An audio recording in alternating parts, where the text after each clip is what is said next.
to ACMi's Friday Night Football. My name is Scott Zwick, and as usual, I'm alongside my partner, the Professor, Rob Anthony. We have a little something special for you tonight as your Spy Ponders prepare for their battle with Crosstown and Liberty Division rival, the Belmont Marauders. Pards, since our last broadcast, a 20-13 grinded-out win against battle-tested Woburn, Arlington has spent the last 2 weeks on the road against the Iron of the Liberty Division. Well, they sure have, Scott. The first stop was a trip to the 8th-ranked team in the state, Lexington, and they met all-league quarterback Sal Frelick. And the experienced Minuteman scored early and often and rolled to a decisive 42-7 win. But the following week, in what might even be called a crossroads game, Coach Genren's crew used their most inspired week of practice to boost up to a really exhilarating 19-15 win at Reading. And Tyler Callahan came into that game in the fourth quarter and led the big game-winning score. And Scott, quite simply, Reading is a place where many Middlesex teams' dreams have been crushed over the years, and it's one of the historically toughest places to win a football game in the whole state of Massachusetts. Absolutely. Well, that win improved Arlington to 4-2 in the season, but more importantly, it clinched a spot in the Division III North playoffs, which begin next week. The Ponders were gracious to take a short break from their preparations early in their week and to chat with us. We talked first with a few of the players. Welcome back. I'm glad to be joined today by Senior Elijah Woods, Junior Adam Bowler, Senior John Bowen, and Senior Cully Curran. Welcome, gentlemen, and thanks for joining us. Elijah, let's start with you. Elijah, you've had a remarkable season, one of great improvement. We've taken a much bigger load on the season with the team. Can you talk to me a little bit about if there was a turning point for you or the team at all? We just practiced a lot preseason, treating every day like a game day, honestly. Just getting after each other in practice and always making sure like we're getting better like each other. And just treating like 7-on-7s in the summer exactly like a game, getting each other pumped up. Well, it's really shown with your play during the season. It's been remarkable.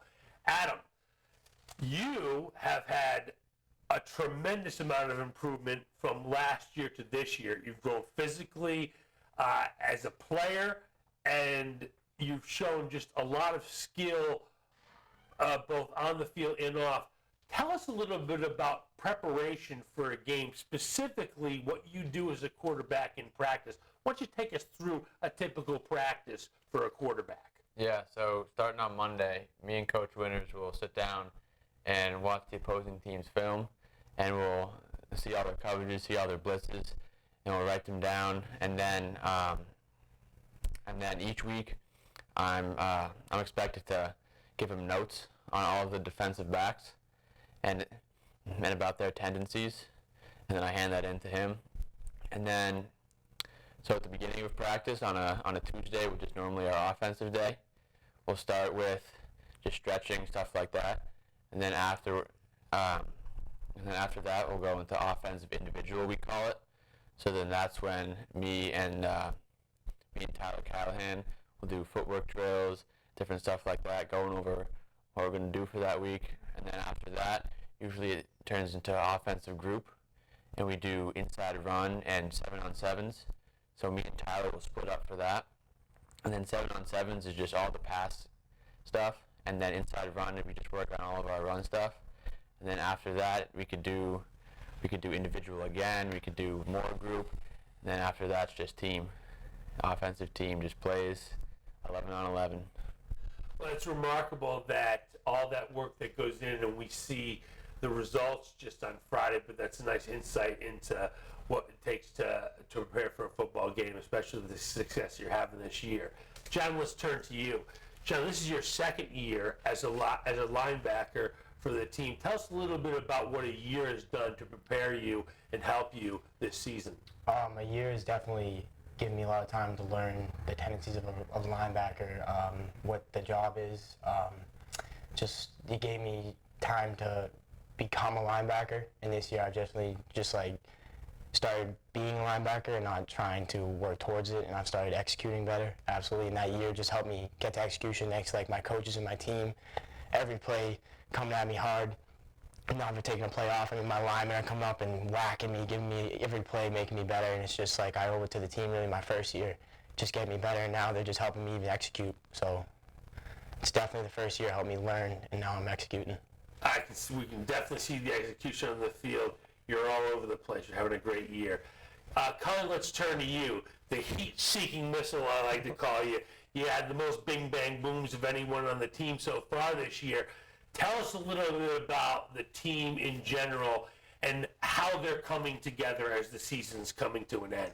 Yeah, so something we preach in our program more than I think anybody else in the league, or even the state for that matter, is family. And as Coach Curley would like to refer to it as the tribe. And we have a lot of competitive guys on our team. We don't have as much depth as everyone else, but I can tell you everyone works just as hard as anyone else you can find in the state. And we'll push each other in practice, but we know on the game day, everyone's got each other's backs. Well, gentlemen, I want to thank you so much for taking the time to be with us today. Good luck Friday and for the rest of the season. And I give your appearance here all, obviously, a bing, a bang, and a boom. Thanks a lot, guys. Thank you. Thank you. We'll be back right after this. And we also were able to speak with Coach Gendron. Ponders were gracious to take time from their pregame preparations to chat with us. I'm here with Coach Ryan Gendron in his third year at the helm of the Arlington High football team. Coach, welcome to Spy Ponder Studio B. Great to see you. Thanks for having us. Awesome. So let's talk a little bit about, we had a tough game at Lexington, a lot of South Frelick that day. Talk to us a little bit about how you were able to move on from that game to get a big win at Reading. Sure. So going into Lexington, we knew we would have to play some of our best football to upset those guys. You know, they're a D1 school, highly ranked in Division I, lots of explosive players and a fast defense. We liked what we could potentially do against that, and then our execution wasn't there. And we talked about to beat the best teams, you got to play the best football of your life. We didn't do that. So moving on looks like showing up for film, taking a good hard look at what we did do and what we didn't do, and learn from those mistakes and moving on. So I was proud of the guys for their ability to learn from their mistakes, but not dwell on it. And that's one of the best things about football is every Monday it's a new week, and you got a new opponent, and you got a new job to do. And that week it was to beat Reading. For the Reading game, it was really a good old-fashioned football game. There were a lot of substitutes playing, a lot of backups playing, a lot of guys going in and coming out, and I think that's like an underappreciated part of high school football. So much attention gets paid to the guys who are in the headlines all the time, and for us it was really exciting to see some guys who don't get many reps but are prepared just as well, get their opportunity and step up and make some plays. So that Reading win wouldn't have happened without some backups really taking charge. And so it was really exciting to see. That's awesome. And so now we look ahead to this week. We're catching you in the middle of practice for upcoming Belmont. Talk to us a little bit about this week of practice, what your focuses are heading specifically into this week, and then generally moving forward. Sure. So this is our last Middlesex League game, and those games mean something extra to us. And so we're fully committed to focusing on this game, preparing for this game, and trying to win this game. Belmont's record isn't probably what Belmont wants, but their football is a lot better than their record. Watching their tapes of teams that we've played in common, they've played all those teams tough, and there are a couple bad bounces and maybe a turnover or two away from having a much better record. So we don't underestimate that football team. I think they're going to come in, they're going to play physical football, they're going to challenge us, and they're going to make plays. We just need to limit what they can do, and we need to execute on our end, try to come away with the W. Well, we've heard a lot of talk this year about some of the special players that you have on your roster. Talk about this group specifically of what makes them unique from other years. Well, I think one of the defining parts of coaching in Arlington is the toughness that every Arlington team has. I know some of our guys talk about other teams in the league, and one of the things we really hang our hat on is being tough. And sometimes that means mentally tough, and sometimes it means physically tough. But I think we really embody this attitude of it doesn't matter how many guys we have, or who we have, or who's healthy, or who's not. The guys who are going to be in an Arlington helmet and an Arlington uniform are going to play as hard as they can every play, no matter what the score is. And so I think we've seen the program moving in that direction all 3 years, but I think we've taken it to a new level this year. And I'm really proud of the guys for the work that they put in, not just on game days, but every day. Well, Coach, I want to thank you so much for being with us today. We look forward to talking to you again in the future. All right. Okay, we'll be back right after this.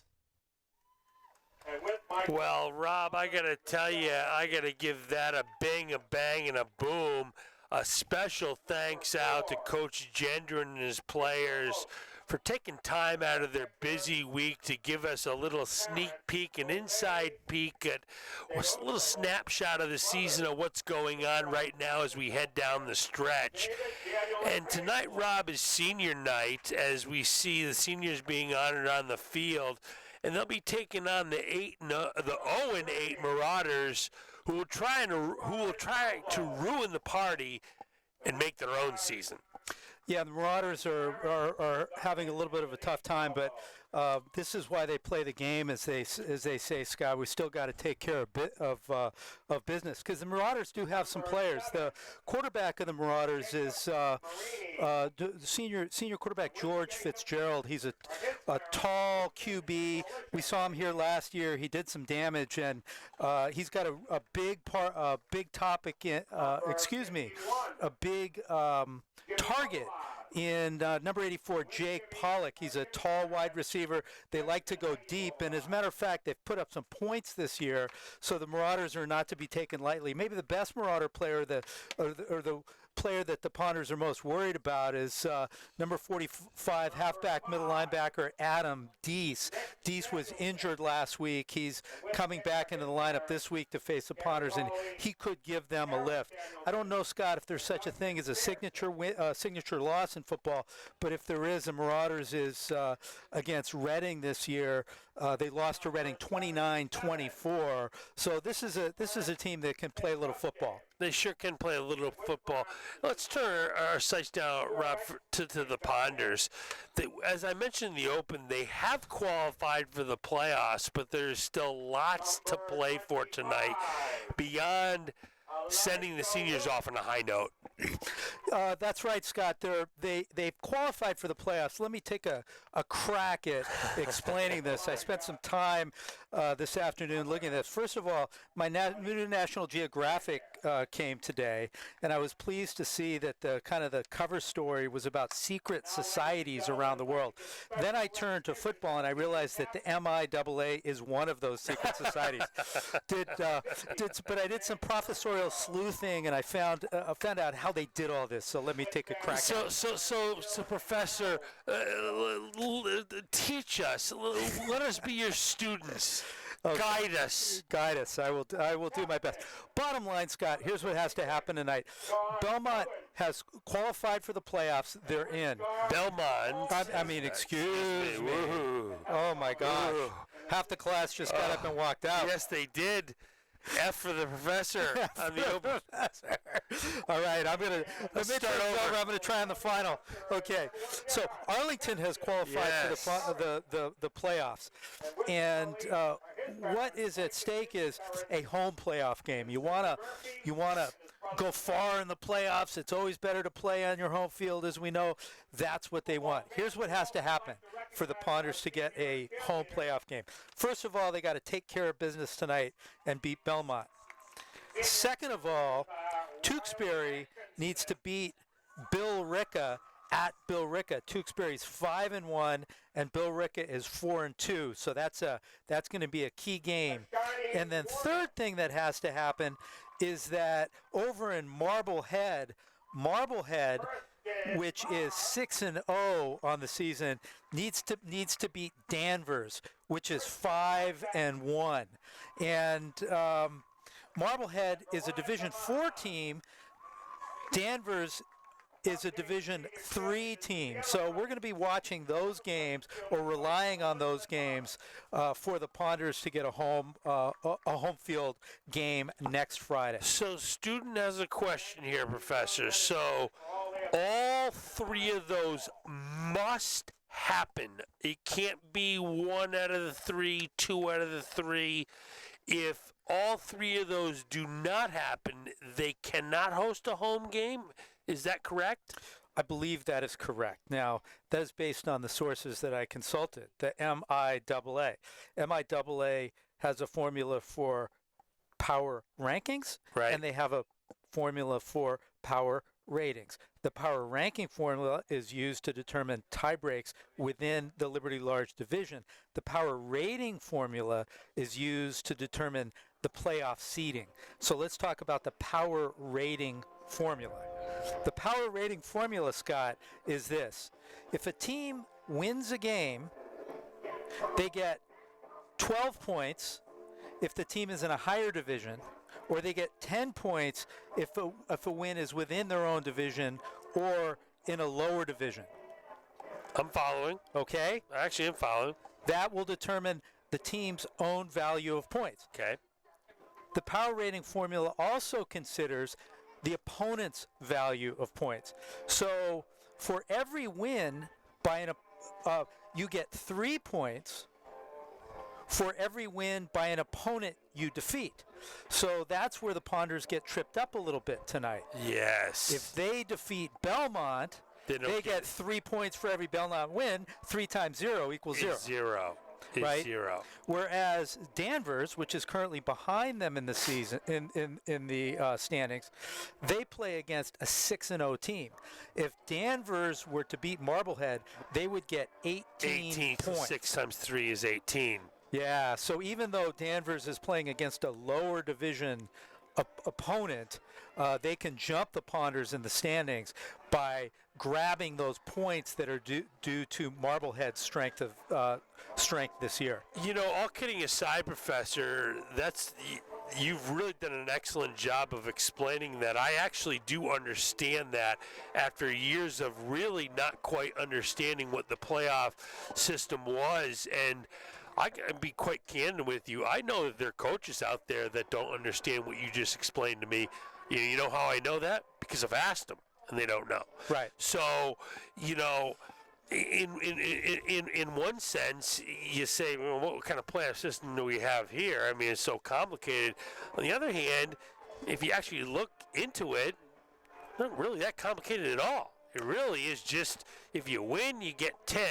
It's 12 if you beat someone in a division higher than you, and you collect 3 points for every win of the opponent you beat. Yeah. Simple as that. I mean, it's a Simple as that. fairly simple equation. A little more to it. Even if you lose to an opponent, if they're within your division or higher, you get a point for every one of their wins. So you do get some consideration if you lose, but you're playing against a good team. A good team, right. So exactly. So and it's just 1 point, right? Just 1 point. So okay. So yeah. So if you get beat by a 7-0 team, you know you can gain some points, you know, and you should. Yeah, you know, right. That should be taken into consideration.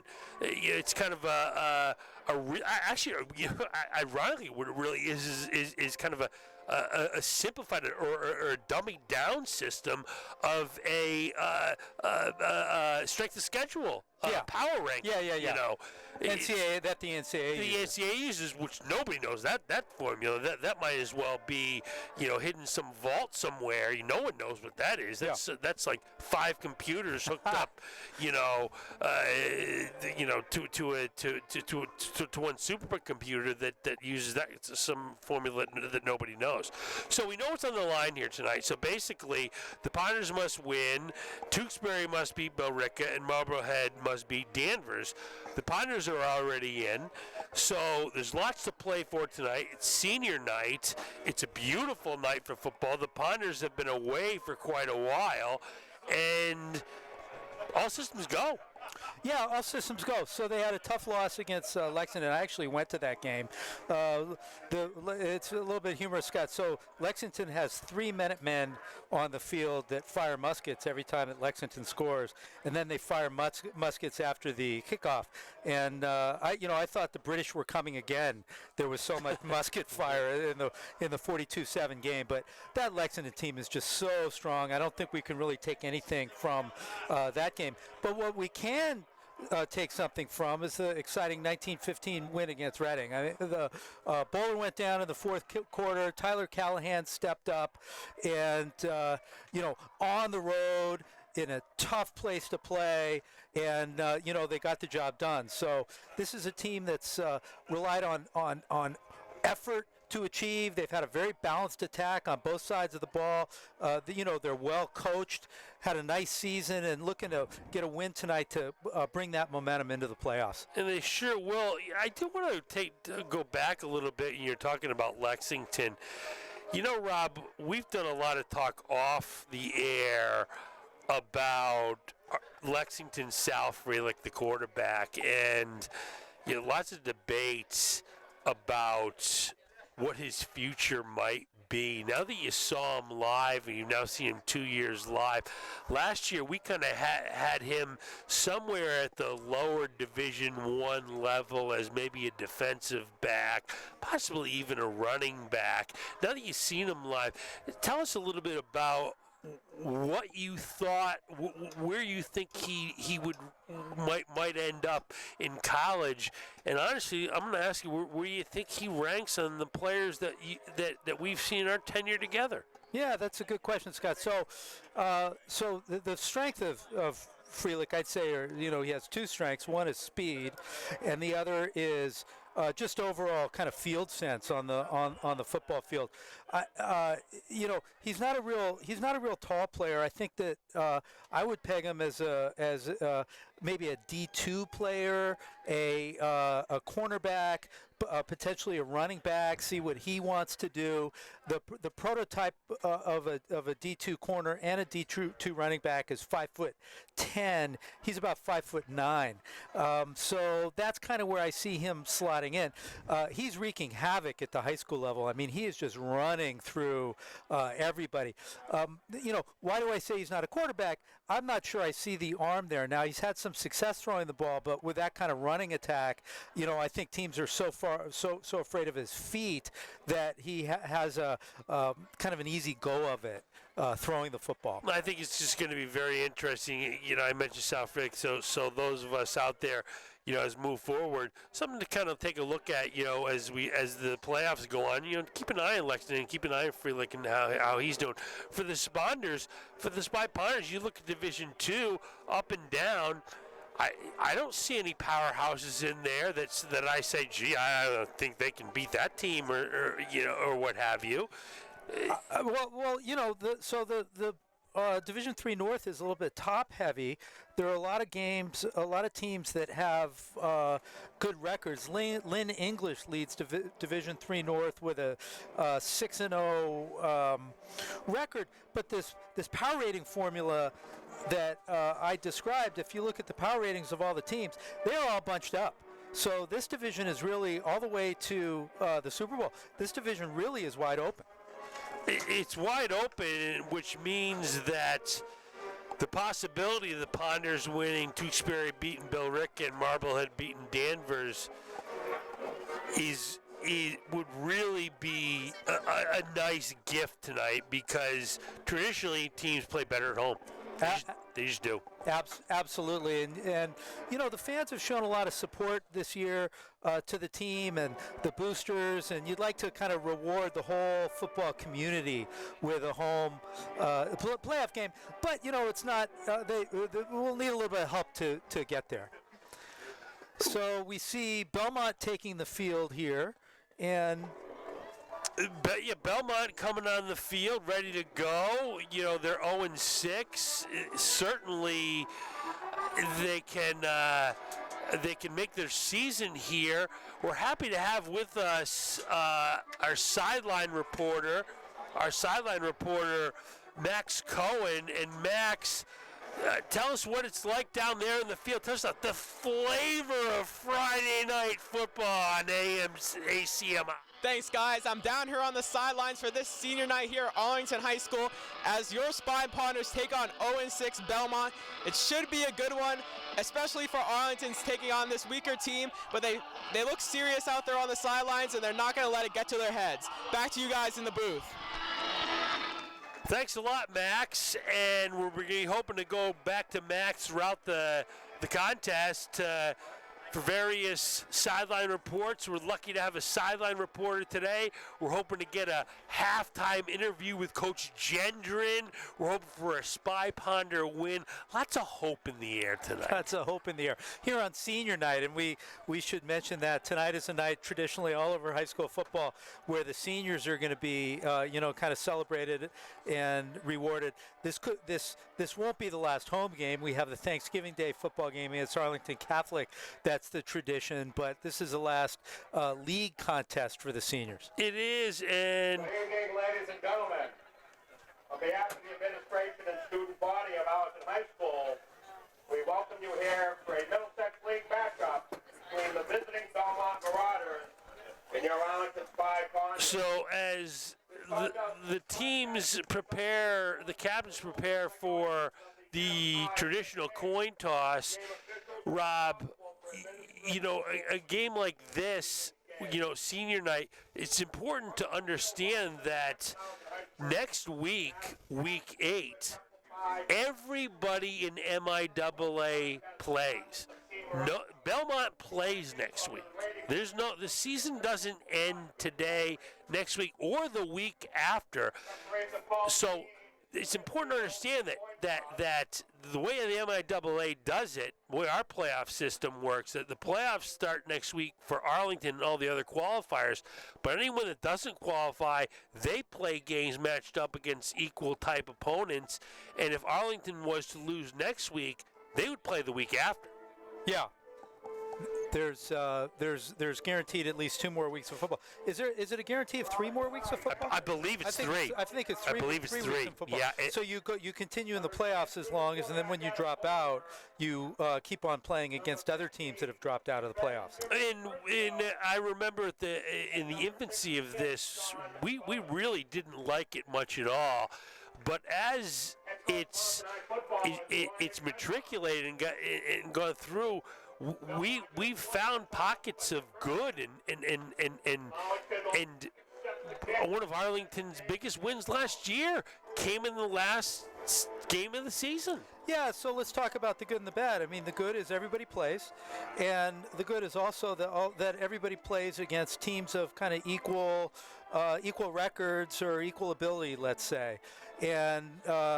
That's from a competitive standpoint very, very advantageous. The only thing I don't like about it, Scott, is that when you look at the schedule to start the year, we see 3 empty slots in the schedule, and you don't know who you'll be playing, and you don't know where you'll be playing, and some people are probably confused as to whether you're even playing. Right. And Right. that's not optimal for the fans. But overall, I think it's a fair system. I think it's a good system. So let's take a minute to pause for our national anthem.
the last regular season home game before the playoffs on senior night at Pierce Field in Arlington.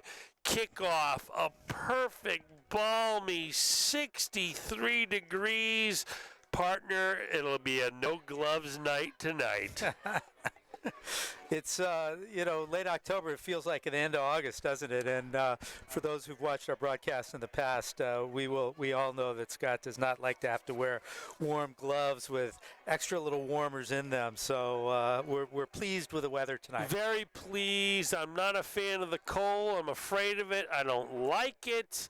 I don't like to think of myself as a weak person, but when it comes to air temperature, that is where I do not fare well, and tonight I will fare just fine. I won't mind them tossing the ball all over the place. Flags won't bother me. I'm here to enjoy myself, and this game can go till 2 in the morning for all I care. The more football I see tonight, the better. And so kicking off for Belmont is Aiden Codgen.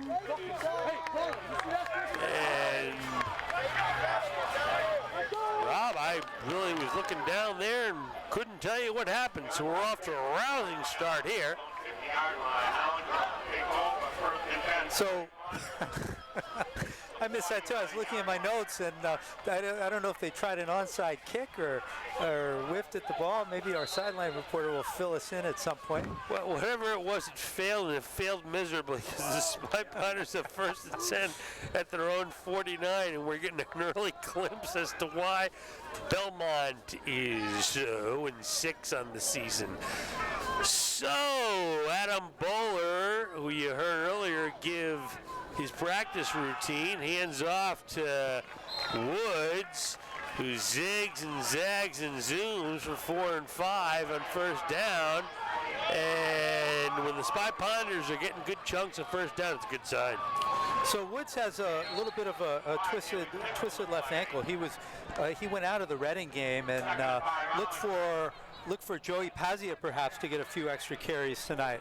What the Potters have done, of course, all season long is they've tried to establish Woods early and then kind of riffed off that. So true to form, Woods got the first carry. So advantageous 2nd and 4 for your Spy Potters. Ball on the Marauders 45. The ball hits the deck, and let's see who fell on it. It was Colin Curran. Picked it up, grabbed it, dropped it, and picked it right back up. So they'll lose 4 on that, and it'll be up to 3rd and 9. Not sharp execution on that play, a little inside handoff. No real reason that should have happened, and the Potters are backed up to a 3rd and long situation right off the jump. So 3rd and long, Bowler has shown a strong arm. He's shown the ability to run. He's also shown the ability to throw to the wide hash. So look out for Sam Swift. Looking left. Going deep. He's got a man. Oh, right through the arms of Colin Curran. Wish he could have had that back. Hit him in a bad spot in the hands. It'll be 4th down. Colin Curran's going to wake up in the middle of the night in a cold sweat thinking about that play. He was 2 steps behind the defender, and Bowler hit him with a perfect pass, kind of nice high pass that dropped in softly, but Curran just didn't handle it. Might have been 6, but they'll kick it away. So they will kick it away. Back to receive for Belmont. The number I can't see. Kicking for Arlington is Nicholas Savison Hawley. And that was Elijah Woods on the Tyler tackle. O'Connell, Elijah Woods in the tackle, and the Marauders will take over 1st and 10. A ball on the 20. So far the Spy Potters winning the field position battle. Nice kick by Samuelson Hawley. He's having a good year, and 1st and 10 on the 20 will take that. I thought it might have been even an interference call against the Potters, so we'll take it at the 20. So a little RPO there. An RPO is a run-pass option intended for Joe Valle. And Rob, can you tell us a little bit more about an RPO? No. Well, I can. RPO is a run-pass option, and that was what happened right there. Quarterback faked the handoff, and he could have run it if he had room, or he could have thrown it if the receiver was open. And that's why they call it a run-pass option, and he chose that time to pass it, threw a duck 6 yards sideways, and went out of bounds. That's a very complicated play at the high school level. If kind of that's what happened. So far we've seen four plays, and there hasn't been good execution from either team. I wouldn't say this has been a proficient start for either club. 2nd and 10 for the Marauders, both clubs starting off like the professor did when explaining the MIAA rules. We had a fumble and then a little miscue over here, so they're taking their cues from the professor and starting off a little slow. See if they like the professor. They build into proficiency and then on into excellence. Oh, folks at home, stay tuned. This is how it's going to be, apparently. Yes, it will.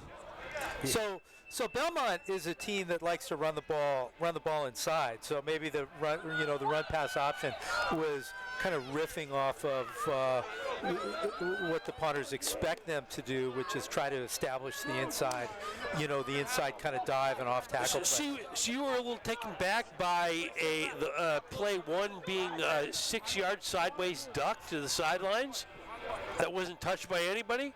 I was taken aback. I was taken aback as well. And they'll be taken aback somehow. Somebody broke the rules, and Stripes got them, so it'll be 2nd and 20. Not what Belmont needs. Avery Arno is the deep back. Little pitch, and it's the little catch right there to Joe Valle. Well, very nice play by Fitzgerald. Yeah, Fitzgerald looks sharp. He threw that ball 20 yards on a line down the middle of the field, kind of potentially a dangerous place to throw him, but he hit the receiver right on the numbers. It made us look like fools. We're kind of making fun of him up here. There's a little run pass option right there, and he makes the right decision there, and stumbling and bumbling and mumbling goes Joe.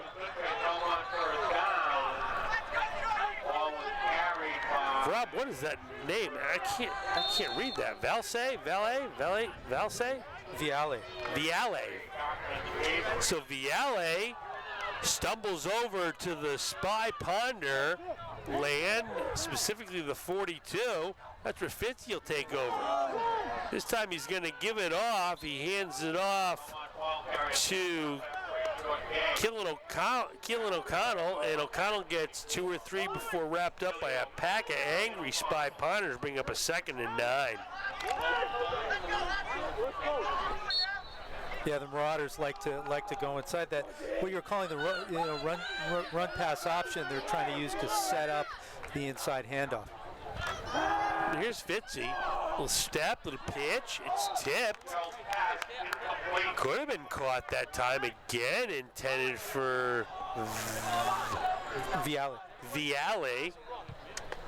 Nice arm by Fitzpatrick, boy. Fitzgerald, George Fitzgerald. He threw another very tight spiral, 15 yards on a line. Watch out for this quarterback. I'm impressed with Fitzgerald early. Coach Gendron told us he was a capable player, and he looks very capable. So here's the 3rd and 9 for Fitzgerald. Great drop back. He's got time. Now he's flushed, running for his life. You can just throw it away right now. A smart, wise play by Fitzgerald. Going to bring up 4th and 9 from the Spy Ponder 42.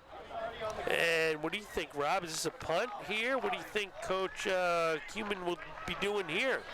Well, it looks like he's going over to get a play call. They may well go for it in Ponder territory. They're an 0-6 team. I mean, what the heck? Why not? A little bit dangerous. Let's try to put some points on the board and win this. Well, Stripes is having a little discussion there. I'm not really sure what this is all about. Maybe Stripes thinks somebody broke a rule, but I don't see a flag. Gotta don't you have to? You gotta throw a flag to indicate that somebody has broken rules. They're putting the ball up on what is it? They're marking on the 33-yard line, which is they're going to give them a first down. Absolutely no sense. They might be calling some sort of a hold in the secondary. No, it's not Belmont 1st and 10. Our wonderful announcer is incorrect. It's 4th and 1. Why it's 4th and 1, I have no idea, because that would make it an 8-yard penalty, which makes it a spot foul. They marked the ball in the wrong place, Scott. They just marked the ball in the wrong place. I think that's exactly what they did. 4th and 2. Why Coach Gendron isn't jumping up and down, I have no idea. So here's a scrum with Fitzgerald and a little keeper up the middle. I'm not sure if he got it. Professor, well, now they have to give your call. Stripe says move those chains, and they move right on cue. So Fitzy gets the first down and a little keeper. So the ball be at the 30, the 31-yard line. That's I have no explanation for that, folks. It was either an 8-yard penalty, which is a new phenomenon in the rule book, or the Stripe simply marked it in the wrong place. I think they marked it in the wrong place. First and 10 for the Marauders. So the RPO doesn't go anywhere right there, and there's a beautiful play. In comes Leo Maniti, who says, I don't like RPOs. I'm going to put an end to that nonsense, and he angrily throws Fitzpatrick to the ground for a 5-yard loss. Yeah, the Potters are going to really try to clog up the middle of the night and force Belmont to bounce it out wide. That time Belmont had no chance to do anything. The ball carrier was met with a rude linebacker in his face. So Fitzpatrick, a little pitch and a little catch, and ducking out of the way because he almost got clocked was Will Blett. Number 10. No, Will Elet. I mean, could this font be any smaller? I mean, maybe I'm losing my eyesight. That's small font, isn't that, Professor? It's a small font. All right. Okay, so I may not need glasses. Well, maybe I do, but so on the sweep goes Tyler Reynolds. He can't zigzag or zoom. It's going to bring up a 4th and about 6. Bowen and Manini made the tackle. 4th and about 5. So there's a big play in the ball game. Clock rolls coming up on 4:50 left in a scoreless first quarter. Winless Belmont against playoff-bound Arlington, and right now, Belmont has the edge. 4th and 5, big play for Fitzy. Reynolds is the deep back. Fitzy's got time, he steps into his throw, he's got a man, it's a little pitch, a little catch, and after the catch, zigging and zagging and zooming, down to the 1, finally wrapped up is Will Ellett. And Ellett showing some moves after a nice pitch and catch. Arlington was respecting the deep ball, and Ellett caught the ball about 5 yards off the line of scrimmage, and the Potters didn't do a real good job tackling on that play. So 1st and goal from the 4.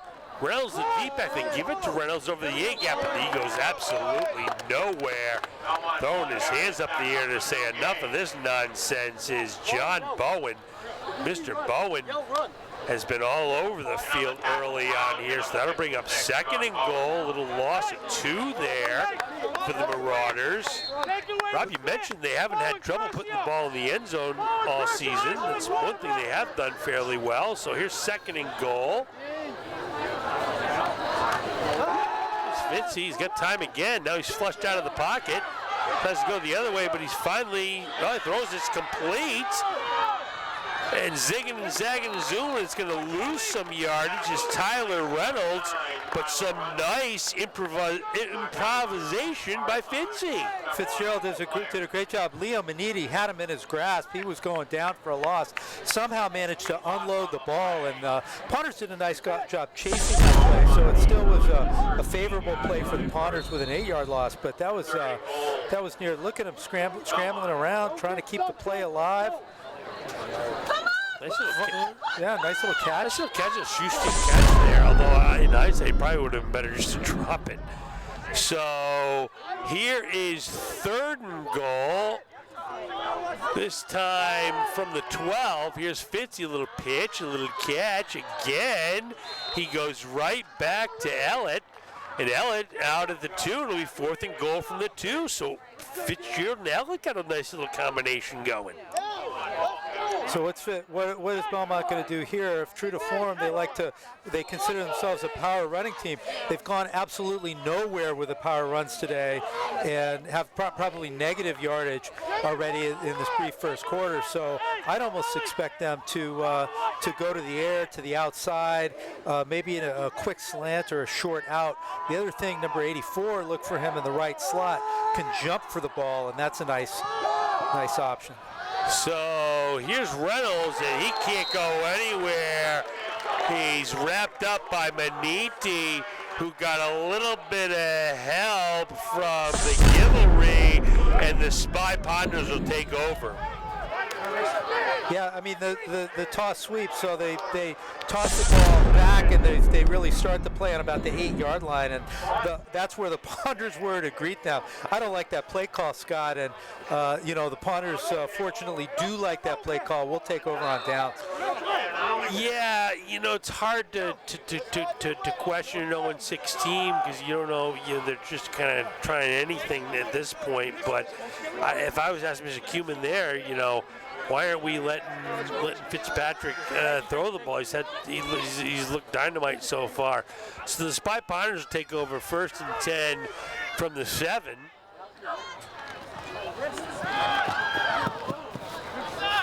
Over the 8 gap goes Woods. He goes absolutely nowhere. Rudely met that time by Ryan Noon. And gain of 1, if that, it'll be 2nd and 9. A lot of action at the line of scrimmage that time. We've had a kind of a fake inside handoff, give to Woods, and then a fake keeper. And I would expect to see them come back with a real keeper here pretty soon. So looks like an 8-gap blitz, a high snap. Bowler's going to throw deep. He overthrows Cully Curran. That'll bring up 3rd and long. And these are the downs and distances that no team in MIAA football likes. The Ponders are a little bit more proficient than others, proficient to the word of the day. But again, another 3rd and long for the home guys. Yeah, 2nd and long. They tried to really quickly escape from the shadow of their own end zone. Didn't work that time. Well covered play that time by the Marauders. So 3rd and 9 for Bowler. Keep your eye on Cully Curry. He's in the slot at the bottom of your screen. Bowler's going right. Throwing it up top, up for grabs, and it's picked off. A nice interception there. Beautiful catch Number 11 by Mike DeLoe. Belmont takes over first. Bowler caught the ball kind of lazily, cut the snap lazily with just his right hand. 37-yard Threw line. kind of a lazy pass out there to the right-hand side. He threw it up for grabs. It was really anybody's ball. And Delhomme said, I want that. I'll take it. Yeah, actually, it was Jawan Moore, number 12, who came down with it. So the turnover gives Belmont life, 1st and 10. Here's Fitzpatrick, and Fitzpatrick, little pitch, little catch, again to Ellett, and I'll tell you, he likes this Ellett. he does like Elliott. Nice pressure that time by the Ponders, but Fitzgerald got it away in time, and again throws a very tight spiral to his left. He's, he throws a nice ball to the left, which isn't the easiest thing to do. So Reynolds the deep back on, that'll be a first down. Little pitch, little catch. And when you see now, I believe that's his 5th catch for Elliott, comes to the Wilt Chamberlain's 100-point night comes to mind, where the old joke of there was a timeout late in the game, and my impression of the coach of the team, who's covering Wilt, who's covering Wilt, who's covering Elliott, right? Right. 5 consecutive catches here, fellas. Now here's Reynolds. Now he goes over the A gap. He's got tons of room. He can zig and zag and zoom. And he can stumble and bumble and mumble down to the 5 to about the 4, and Belmont's in business. Well, Belmont finally got something inside that where the runner had a little running room, and he knew just what to do with it. He really kept active feet and kind of zigged and zagged. And here it is. Goes left, shuffles to the right, powers forward, spins. He did it all on that play. Sure did. So first and goal for the Marauders. Little pitch and a little catch, and into the end zone. Why not? Goes Will Elliott to give the Marauders the lead. W-O-W. Wow, and the Spy Ponders are going to be in a little bit of shock here. They just haven't been able to stop the receivers over on that side of the field. So in to catch the extra point is Aiden Cogden, and a flag is on the play. We'll see what happened here. If the Spy Ponders are offsides, Belmont might consider going for 2, as that would be half the distance of the goal. Stripes trying to straighten it out. Here's a Stripes that hasn't missed a meal. So it is not. It is against Belmont. So that'll bring back 5 yards and turn the extra point into what yard field goal, Professor? I can't count without taking off my shoes and socks. It's going to be a 25-yard field goal. 25-yard field goal, which means he's putting on the 15, and there it goes again. People are offsides. Craziness goes. The kick is up, and the kick is good. Amazingly, there are no flags on the field, even though it appeared 6 to 7 of the Spy Ponders went offsides. Stripes decided to ignore it, and the visiting 0-6 Belmont Marauders race out to a 7-0 lead with 33 seconds left in the first quarter.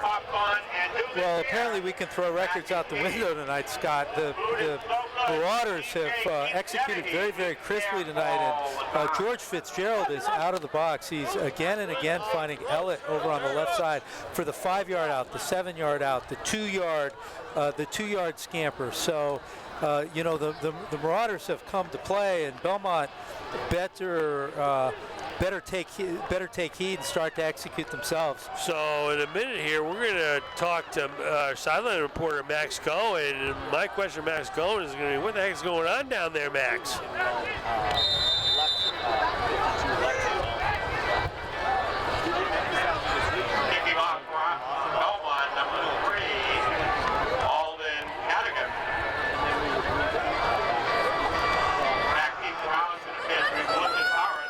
They sure are going to have to. So here's a kick that could go out of bounds, but it won't. It's going to be fielded by Woods. He's done this well all season long, and that's no exception. Replay on that if we can. And Woods punches it to the outside, and the Spy Ponders will take over first to the 35. And now Arlington is a playoff team. They're ready to go. They're down 7-0. They're down 28-0. So there should be no worry here, but it's time to get this motor running. Yeah, you'd like to see some execution. So Coach told us that before the Reading game, it was their best week of practice, and they went in and took care of business at Reading. I don't know what this week of practice was like, but what we want to see here is crisp execution. Or at least a first down. 1st and 10 for the Spy Ponders. Another A-gap blitz threatened.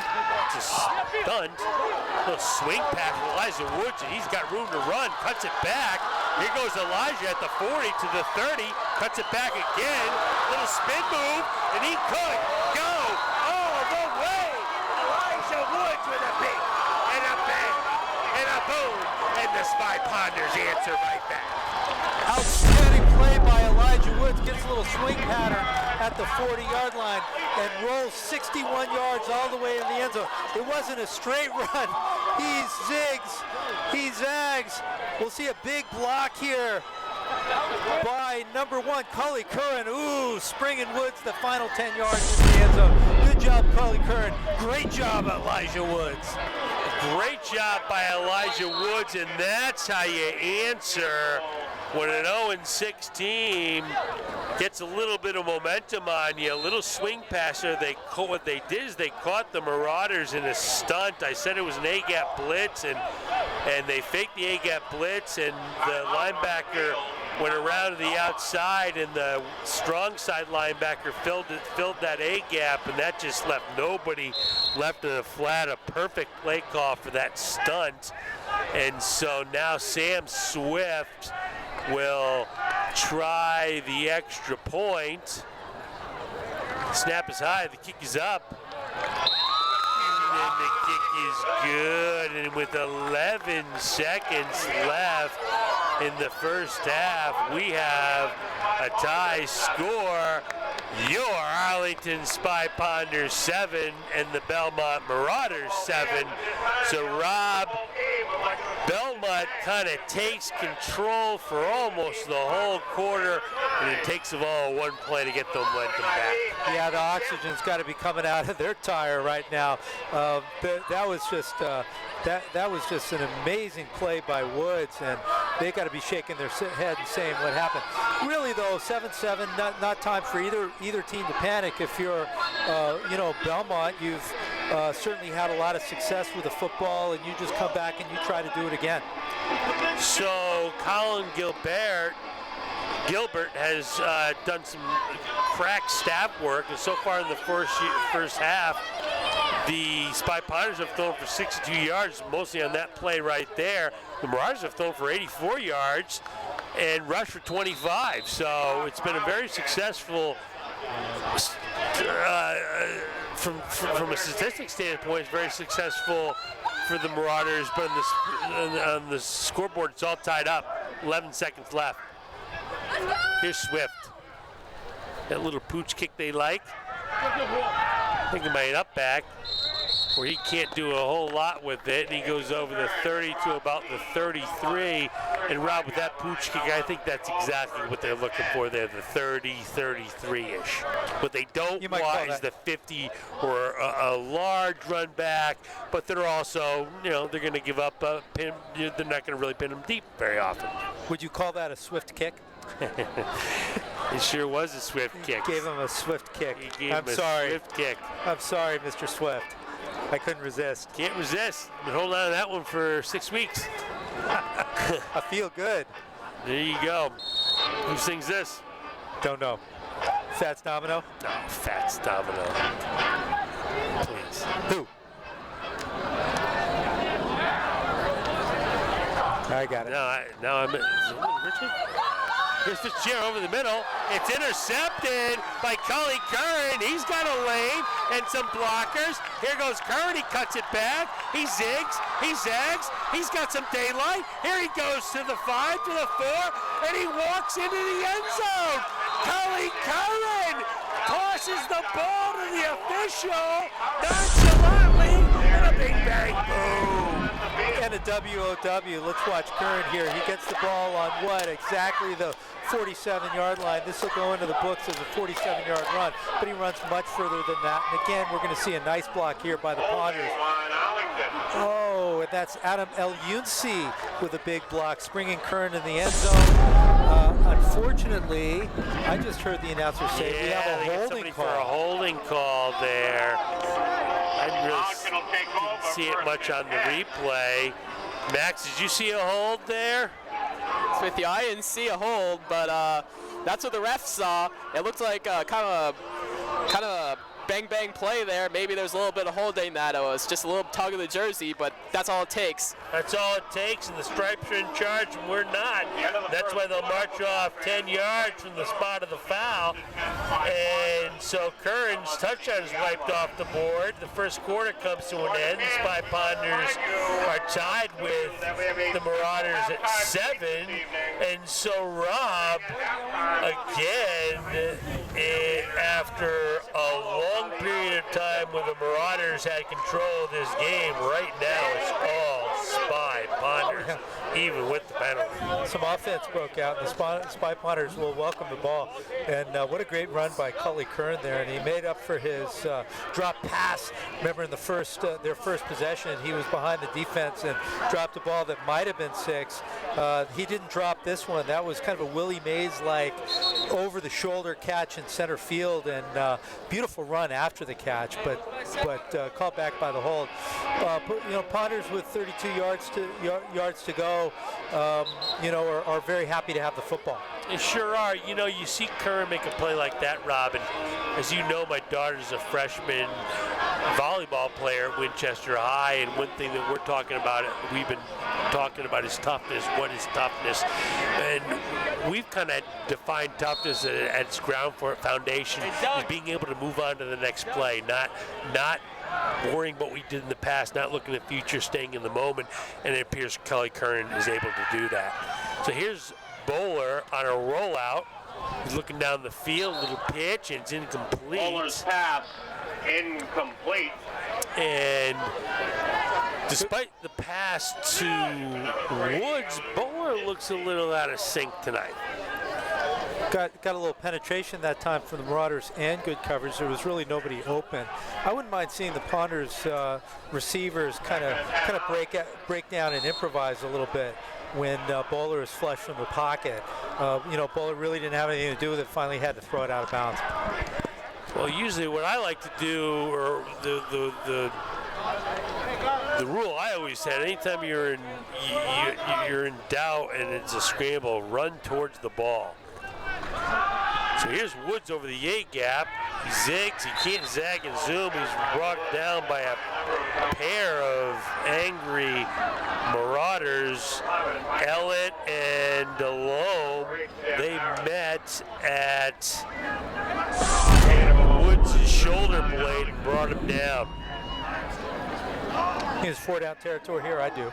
Oh, no doubt. Yep, 3rd and 9 at the 30. So, what do you think they'll call something safe here? Maybe try to run the ball, get 4 or 5 yards, or take 2 shots for 10 yards each. You know what I'd call here, Coach? Screenplay. A little screen that I like. 3rd and 9 for the good guys. Tied at 7. Bowler's got time. He steps into a throw. Little pitch. And it's a bullet. Cully Curran. And good for Arlington for down. Bowler stepped into that throw. Very professional looking play that time from Adam Bowler, and the Bowler-Curran combination is once again productive. The Arlington receivers, one of the things they've done real well this season is they've been very physical in getting off the line. That time the Marauders are trying to pin the receivers on the line and playing man coverage, and Curran kind of bullied his way into the secondary and got open. So it's 1st and 10 for the Spy Ponders on the 18. Here's a little draw play. Sniffed out well. I like the little draw play. I don't think we've seen that a lot this year. Almost a draw. It could have counted. I'm not sure if there was a counter on that, if they counter blocked it, but a little draw coming back the other way. It's going to be second. That's a 3rd. It's 2nd, right? 2nd and 6, right? 2nd and 8. Gain of 2 there. 2nd and 8 for the Spy Ponders. Playbook wide open. Here's Bowler, a little pitch, a little catch again. It's Curran. And Curran stumbles his way down to the 6. And so what Will Ellett was doing for the Marauders, Kelly Curran is doing for the Spy Ponders. This has turned into the Cully Curran show here. Sits down in the zone, catches the ball, springs to the outside. He looked a little bit about like Julian Edelman there at the top level. Sure did. So it's going to be first and goal for the Spy Ponders. If Curran get tripped up there, he would have ran it right in. So let's see who gets the football here. Joey Pazia is the deep back. Let's see if Pazia gets a gift. He does over the right-hand side, but he's wrapped up. Hit hard at the line of scrimmage. That time stopped cold by Ryan Noon, and Noon said, "We'll have noon of that." Oh, no. You didn't. I think I heard our sideline reporter Max Cohen chuckling at that one. Yeah, I mean, that was a good joke, a good pun, I guess. First, second and goal.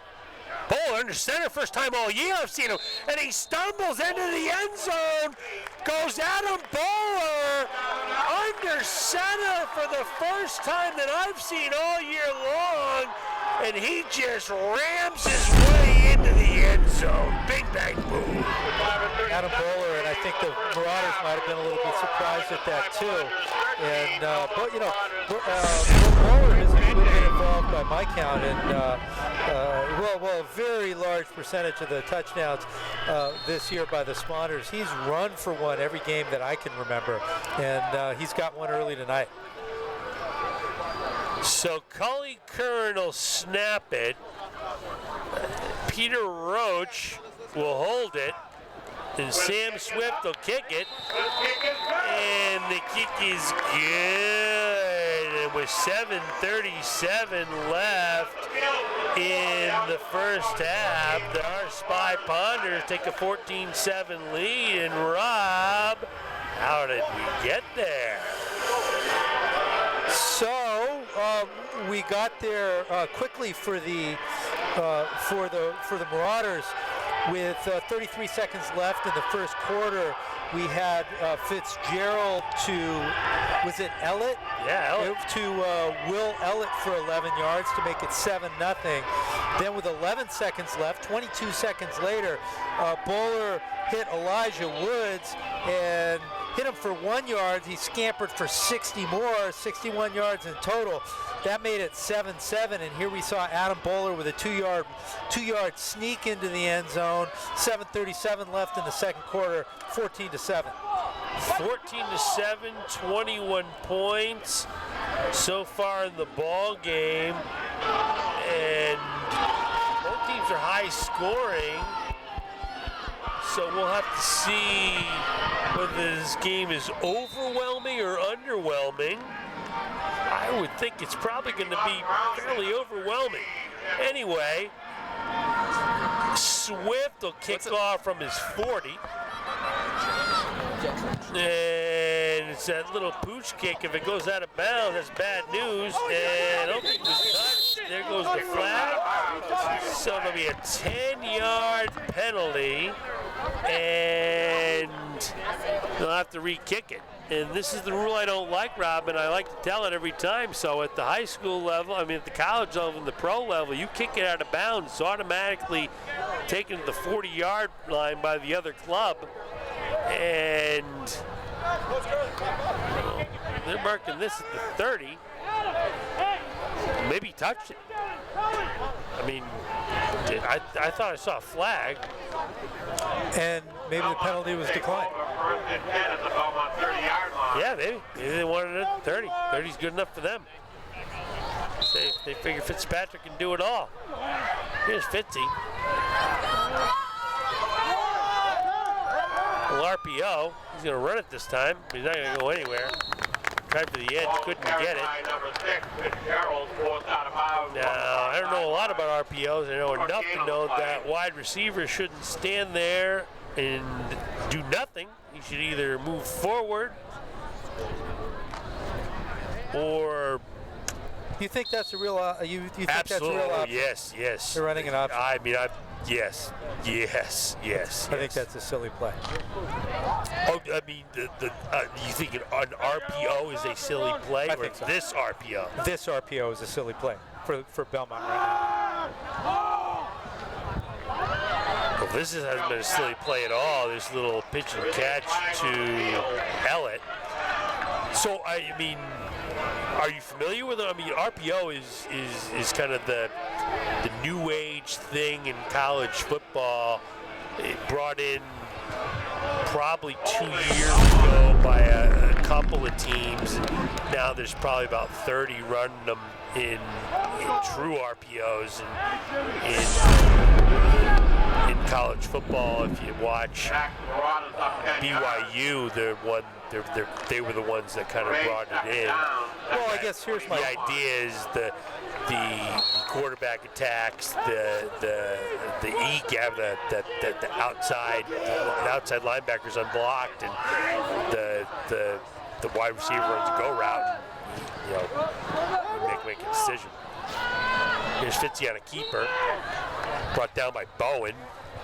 Gain of about 3 or 4. So, what's your overall thought? Is it that Belmont, these kids aren't old enough, aren't highly skilled enough to? Well, that's my thought. I mean, my thought is it's a sophisticated play that's very, very difficult to run. If you have a quarterback who can pull it off, you really build your offense around that. Here we have a quarterback in Fitzgerald who's got a big arm. He's done a real nice job in the pocket. The kind of 5-yard out, 10-yard out has been a staple, as we see here.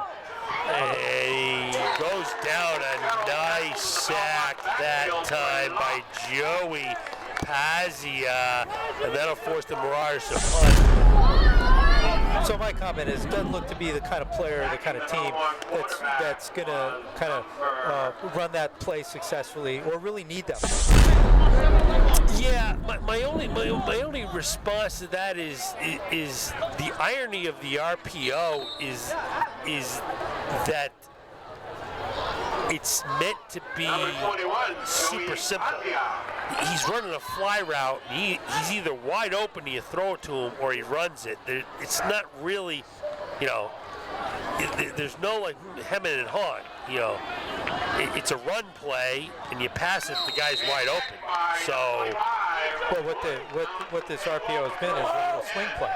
Yeah, this RPO is this guy. As I said, he's standing there. I've never seen an RPO like that.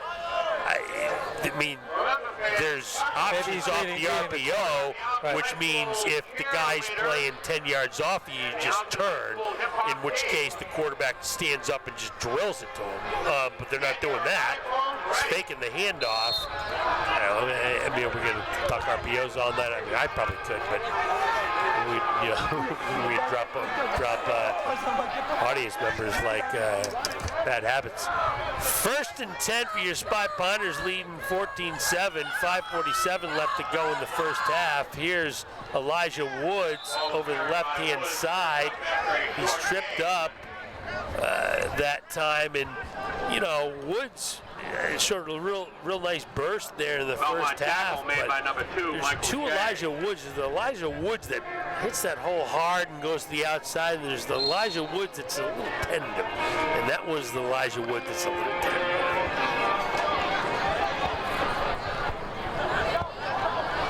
So 2nd and 8 for the Spy Ponders. Clock rolls. We're coming up on 5:10 left in the half. Here's Cully Curran on a little jet sweep. He's wrapped up that time by Keelan O'Connell. But he'll gain a few yards on there, and Curran's always moving forward. It's interesting. We've got Steve McGilvray and Sam Swift are the receivers right now, and they've, according to the coach, had a real strong week of practice, and there is still time in this season to kind of earn playing time and earn your way into starting position. So 3rd and 3. it looks like they jumped off sides. He'll throw it. That'll go a little RPO. It's connected to Sam Swift. So they'll take that play if it is an offside, which it appeared to be. Bowler didn't give up on the play, and neither did Sam Swift. That's a play by Bowler, keeping that play alive. If the defense jumps, it's the play is still good. Bowler knew that. Swift knew that. They were the only two guys in the field who knew that. Well, there's Colin. He knew it too. There's no surprise there that Kern was one of the ones running.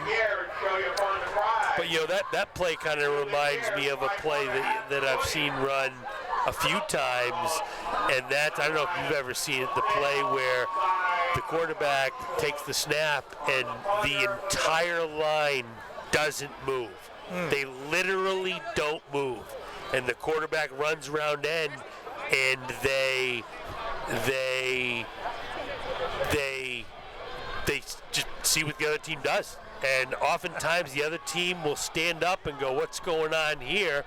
Nobody's moving. Something must be wrong. Meanwhile, the quarterback's running 90 yards for a touchdown. Now, that's when it works out. When it doesn't work out, your players are standing there like statues. Your quarterback's running around the end, and 11 players are tackling him into the ground. That's how you get him killed. Yeah. Have you ever seen No, that? I've never seen that play. There's got to be a bunch on YouTube. So, 1st and 10, 4:13. We're hoping at halftime to get an interview with Coach Gendron. See his thoughts in the first half. I know he's going to like this run by Elijah Woods. That's what I'm talking about, Rob. There's Woods hitting the hole hard and heading to the outside. Woods is a very good open field runner, and he's actually very good at bouncing it to the outside. Maybe as the game goes on, we'll see a little bit more of Joey Kazi between the tackles. Nice to have a 1-2 punch come playoff time. That's what they were really thinking down there on the goal line with giving Pazzi the ball. Pazzi's a tough kid. So 1st and 10 at the 22. There's Bowler, a little fade route, a jump ball up there intended for Swift, and that was kind of more of a jump ball there. Bowler's had good time tonight. Offensive line doing a good job. Belmont blitzes a fair bet. They brought 6 guys that time, and still Bowler had time to get rid of it and throw that ball up to the right-hand side. I mean, that's a play that is called. He's going to throw that ball whether the receiver's there or not there, and let the receiver fight for it. So here's Cully Kern in the slot. Let's see if they go to him. They don't. They go the other side. It's a little pitch, but it's incomplete. Threw it a little low and outside. And that'll bring up 3rd and 10 for the Spy Ponders. Obviously, this is 4-down territory. So you wonder if that draw is back in play, maybe a swing pass here. Or your screenplay is due to make an appearance, because the Belmont is bringing 5 or more guys on just about every down right now.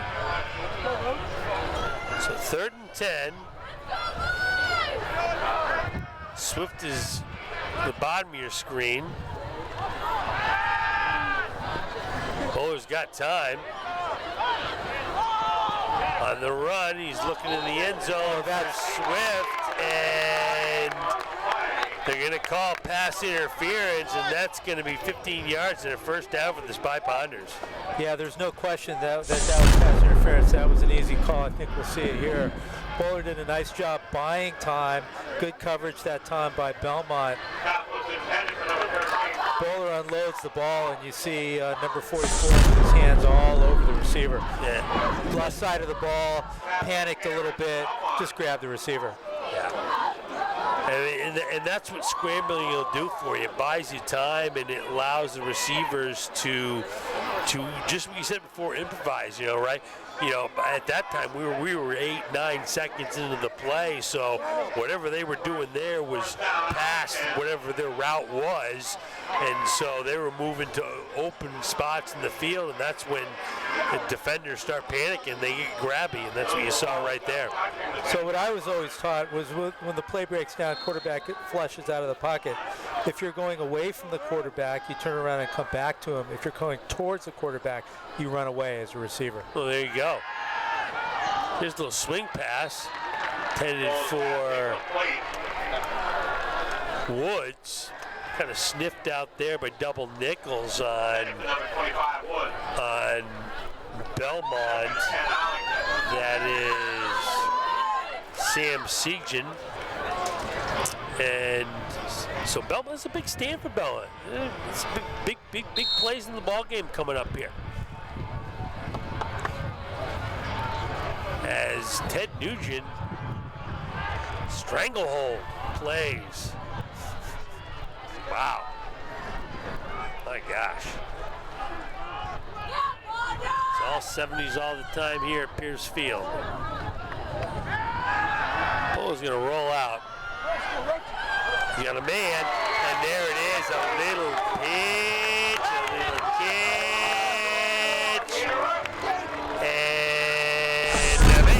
a bang, and a bow for Peter Roach. So that, again, Bowler gets out of the pocket, fires the ball, drills the ball right into Peter Roach. Peter Roach, again, one of these players who had a good week of practice, earned playing time, and that could be Roach's first time to find pay dirt this season. Good time for it.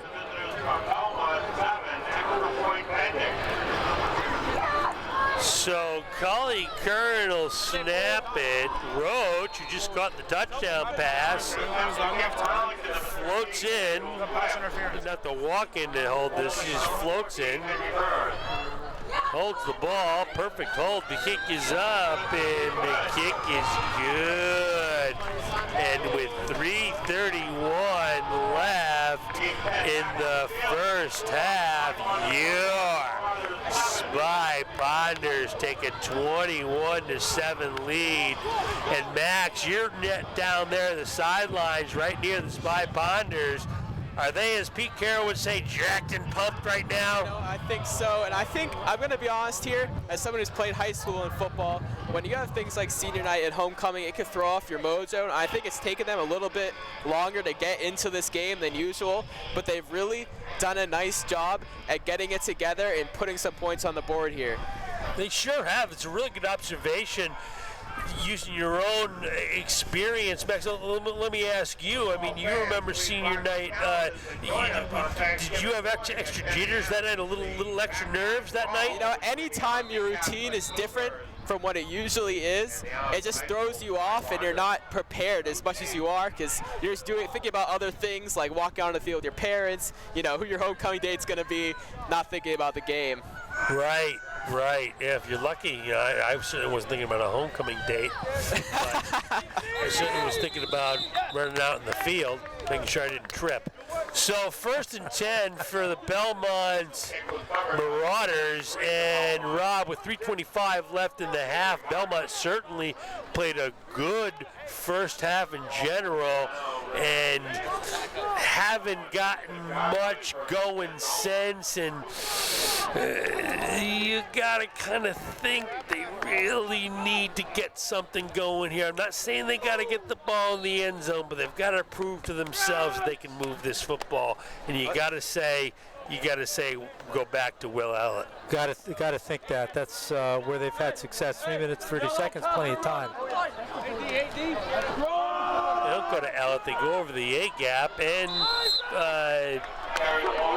Reynolds falls over the 30 to about the 34. And what looked like nothing turned into something. Love those helmets. Just like Alabama's helmets. Very nice. So it's Alabama against Texas A&M here. For those that like college football, like I do. So it'll be 2nd and 4 for Alabama. 0-6 Alabama. Holy cow, 0-6 Alabama.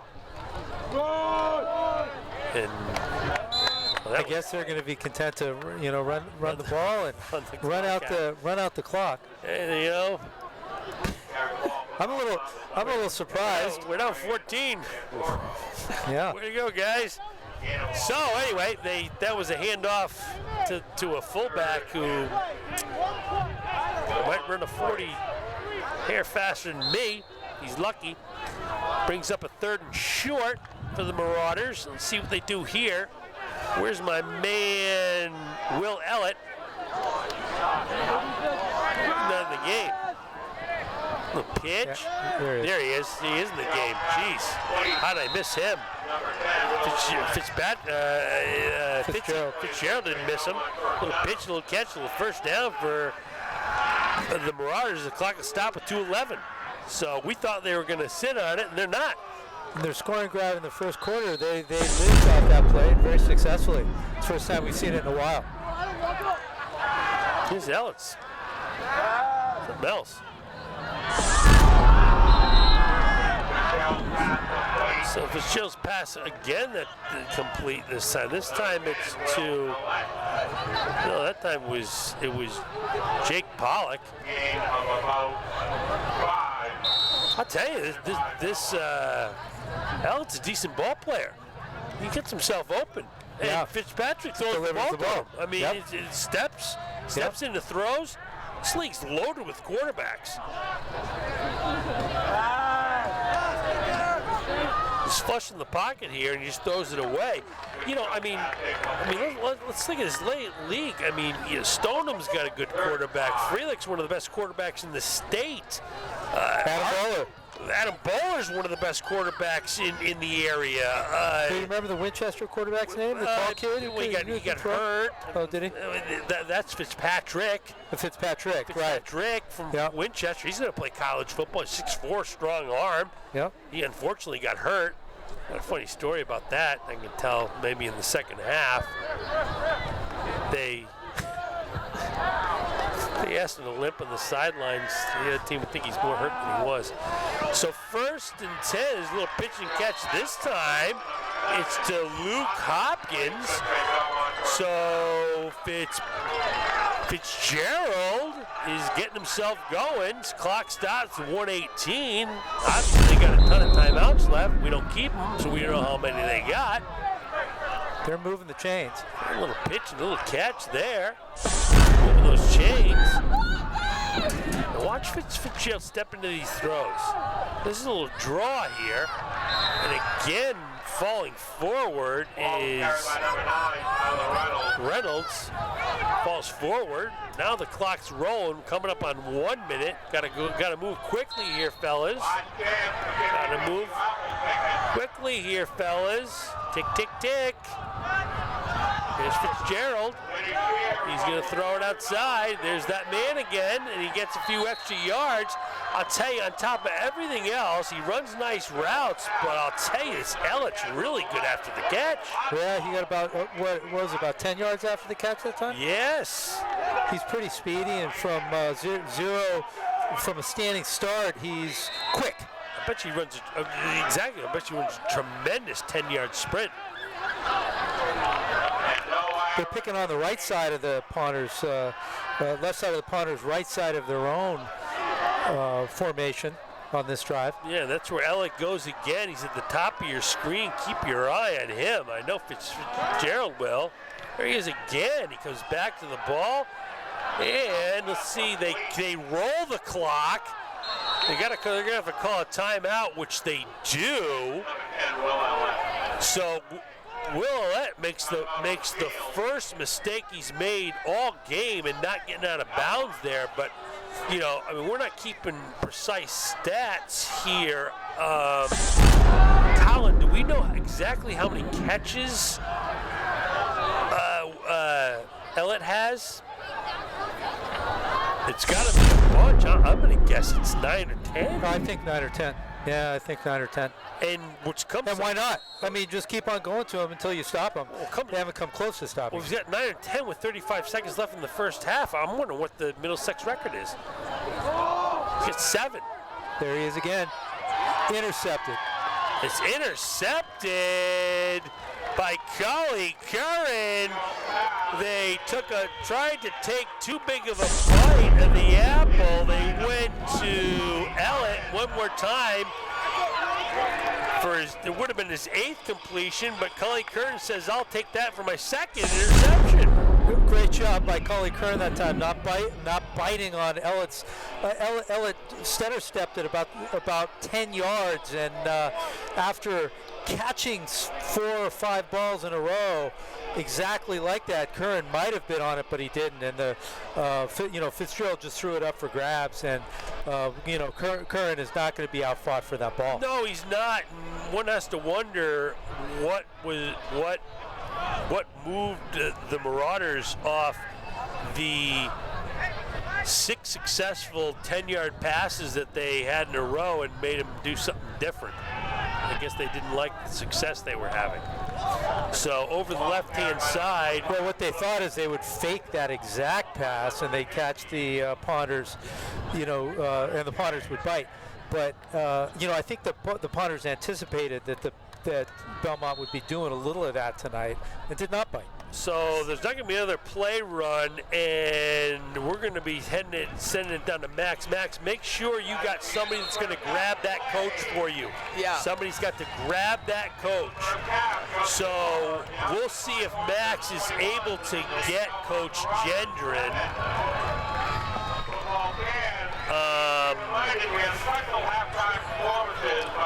We'll see if Max is able to get Coach Gendron. Not sure. Hopefully. I think Alex is getting it right now for us. I knew as soon as I think he is. So anyway, Rob, before we get to Coach Gendron, if we do get to him, a good first half for the Spy Ponders. They look sharp. They look ready to go. Good half of football from the Ponders. Certainly the result 21-7 is something that we'll take. A surprisingly game Belmont Marauder. A little bit somewhat confused by some of the play calling there. We have been. And we're going to go right now as Max has got. Max, nice to meet you. Coach Gendron. Hey guys, I'm here with Coach Gendron. What did you think of the first half, Coach? Pretty good start. We did some of the things we wanted to execute well. We left a couple things undone. So we got a few adjustments to make this half, and we're going to try to clean it up and have a clean second half. All right, thanks, Coach. All right, thank you, guys. Have a good second half. All right, so there we go. We got a halftime interview with the coach. You're not going to see that in many high school broadcasts. And so what we're going to do now is we're going to take a little bit of a break. The score at the half is your Arlington Spy Ponders 21, the Belmont Marauders 7. We're going to try to get some scores of Tewksbury and Billerica, also Marblehead and Danvers, and we'll be back right after this.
we're back. We're lucky to have with us super sensational Arlington High School Athletic Director Melissa Dugalecki. Melissa, it was a special week at Arlington High School this week, Spirit Week, which culminated with a pep rally. Tell us a little bit about that. Oh, it really was. You could just feel the energy in the school throughout the week. It was a wonderful collaborative effort of our student body, student council, captain's council. They had spirit days each day. We had a lot of home games this week. Girls soccer had a night game. Boys soccer had a night game. Then we have football. Field hockey was home today. And pep rally today was just unbelievable. You know, it was our 5th one, best one yet. A lot of energy. The students ran it. I was so proud of them, the way that the captains pulled together and organized it. We had performances from cheer, hip hop, the madrigals. Our band played throughout it. We had competitions from a 3-point contest, relay races, and then, of course, the coveted tug of war. The senior class defended their championship title, so they were the 2-time winners now. 2-time winners in the senior class. Good for them. And so things like that build community. Yeah, absolutely. I mean, it builds culture. You know, it creates an environment where we're recognizing and acknowledging just all the amazing things that happen. We're uniting. The classes were all in their class colors, so every grade had a different designated color, and you could just look around the gym and tell who belonged to what class, right? And to just kind of have that, it just brought kind of a sense of unity, and it was really neat. It was really neat. Encouraging participation. Yes, absolutely. So also this week, some big goings on also with the specific teams. Tell us a little bit about that. So we had a couple of really big victories since last time I saw you. Our boys cross country team defeated Lexington, and this was Lexington's first dual meet loss since 2010. Wow. And now boys cross country on Tuesday will race at home, and they have the opportunity to clinch the league title if they win that. That's phenomenal. Yeah, boys soccer last night in their senior game topped Lexington, actually 1-0, and that put them in the position to clinch the league title. So some really exciting stuff. Really exciting stuff, but I also want you to talk a little bit about, because I just really like when we talked about this next time. I want you to elaborate a little bit more about, sure, we're talking about champions there, but that every team's bar is not necessarily a championship. Your bar might be X amount of wins or this kind of improvement. Tell me a little bit more about that type of mentality for a program. Well, absolutely. I mean, our entire philosophy and department is based upon, building life skills. And the sport in which we, do that through, it doesn't really matter, right? It's whatever skill set fits your skill set and you enjoy or you happen to excel at. But we're teaching bigger skills. And one of those skills and lessons is reaching your potential, right? Whatever that may be. So our bar for each program is to reach their potential, right? To exploit all of their talent and to do the best that they can possibly do in each performance and competition. For some teams, that's going to mean a league title, and sometimes it might mean a state title, or, we had a national champion last year. For some teams, it means getting their first couple wins, transitioning a program to a varsity program. Swim right now, I mean, they are 2-5, but those 2 wins were huge for them because this is their first time swimming as just a girls team in the Middlesex League. And so they're, working really hard and making huge gains. And so we're always looking for progress. We're always looking for growth. We always want to continually improve. But what that looks like for every program is unique. It is unique. And, when I was coaching, I used to tell the players, do the best that you could that you can do, and I used to say that if you do the best that you can do, it's going to be something remarkably special, because doing the best that you can do is very, very, very difficult to do. It's It a cliche to say, oh, do the best you can do. Right. But if you actually do the best you can do, you're going to be exhausted. You're going to have to be selfless. Yeah. You're going to have to think of others. You're going to work together. It takes, tremendous amount of emotional and physical effort to actually do the best you can. So it's one thing to say it, it's actually another to do it. Absolutely. I mean, so much of what we coach is the mental game and the mental aspect. And, you know, if our student athletes can learn to set goals, and like you said, it's easy to, say, right? It's easy to set goals. And I work a lot with the captains and talking about, like, you're going to have obstacles. You can point them out, or you can problem solve, right? And so if we can encourage them to all kind of take that approach, like, don't blame an official or the weather or a late bus or, a fight with somebody or whatever the distraction of the day may be. You're gonna have the distractions.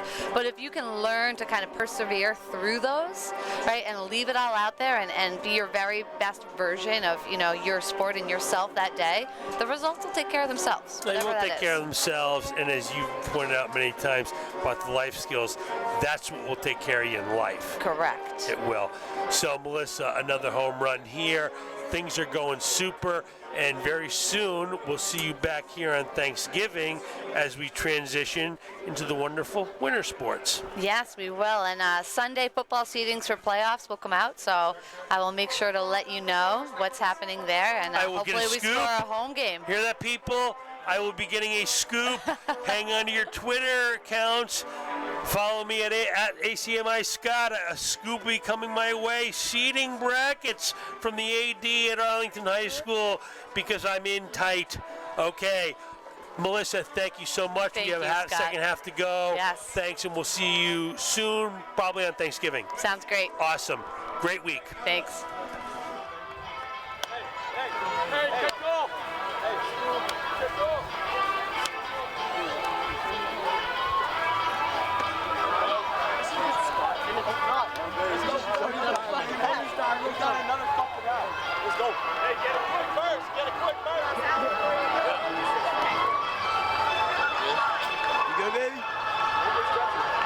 Teabag you right now. I'd like a little teabag.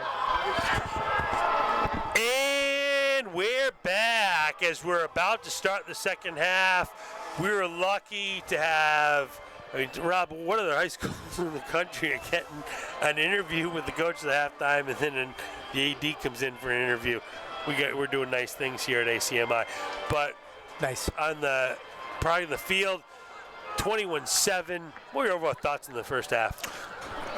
Well, good half of football, and the Pawners have proved that they got to stay awake on this Belmont team because Belmont can move the football, and the Pawners have moved it too.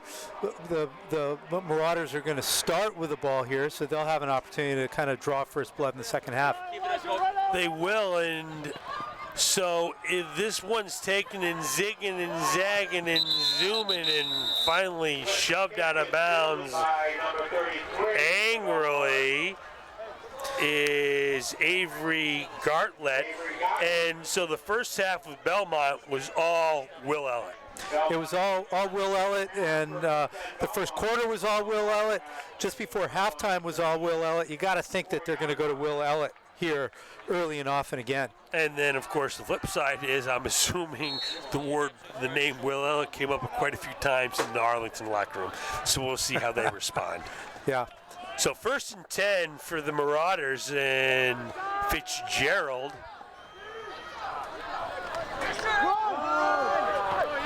Oh, nice tackle there by Jacob Marini. I'll tell you, Marini's playing well as the season's gone on.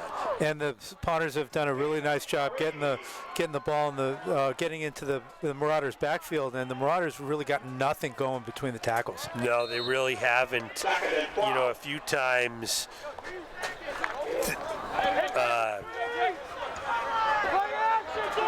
Reynolds has fallen forward, but it's more been just serendipitous. So here's 2nd and 10. Fitzpatrick, we want a replay of this, please. Can we get a replay of this? I really want to show a replay here. It's obviously to Willett. Are we getting a replay of this? Okay, we're not going to get a replay of this. Yeah, but I tell you, Ellett did a really nice job getting a few yards after the catch, kept his feet moving, and then dove forward for the first down. He dove forward for the first down, and I'll tell you, this Fitzgerald, as well as anyone in the league, steps into his throws. Now, they got him listed here at, well, they don't have him listed. I wouldn't say he's over 6 feet tall. Doesn't look like it. No, but he steps into his throw, which gives him a lot of power. Now up the middle, stumbling and bumbling and mumbling, goes killing O'Connell. And O'Connell's got a first down, and the Marauders are rolling right out of the gates. They're moving the ball. So you were saying nothing over the A gap, and there's something right up the A gap into the second and third level of the defense. So they go right back to it. This time it's a rugby scrum, about 2 or 3 yards over the line of scrimmage. That's not a bad gain on first down. Marauders down 21-7. I'll tell you, if there's a field in eastern Massachusetts where comebacks are a way of life, it's Pierce Field. You're never out of it in Pierce Field. So O'Connell staying in the deep back. And he's flushed out of the pocket. That was not a screen pass either. That was good. Good job getting pressure on the by the Ponders.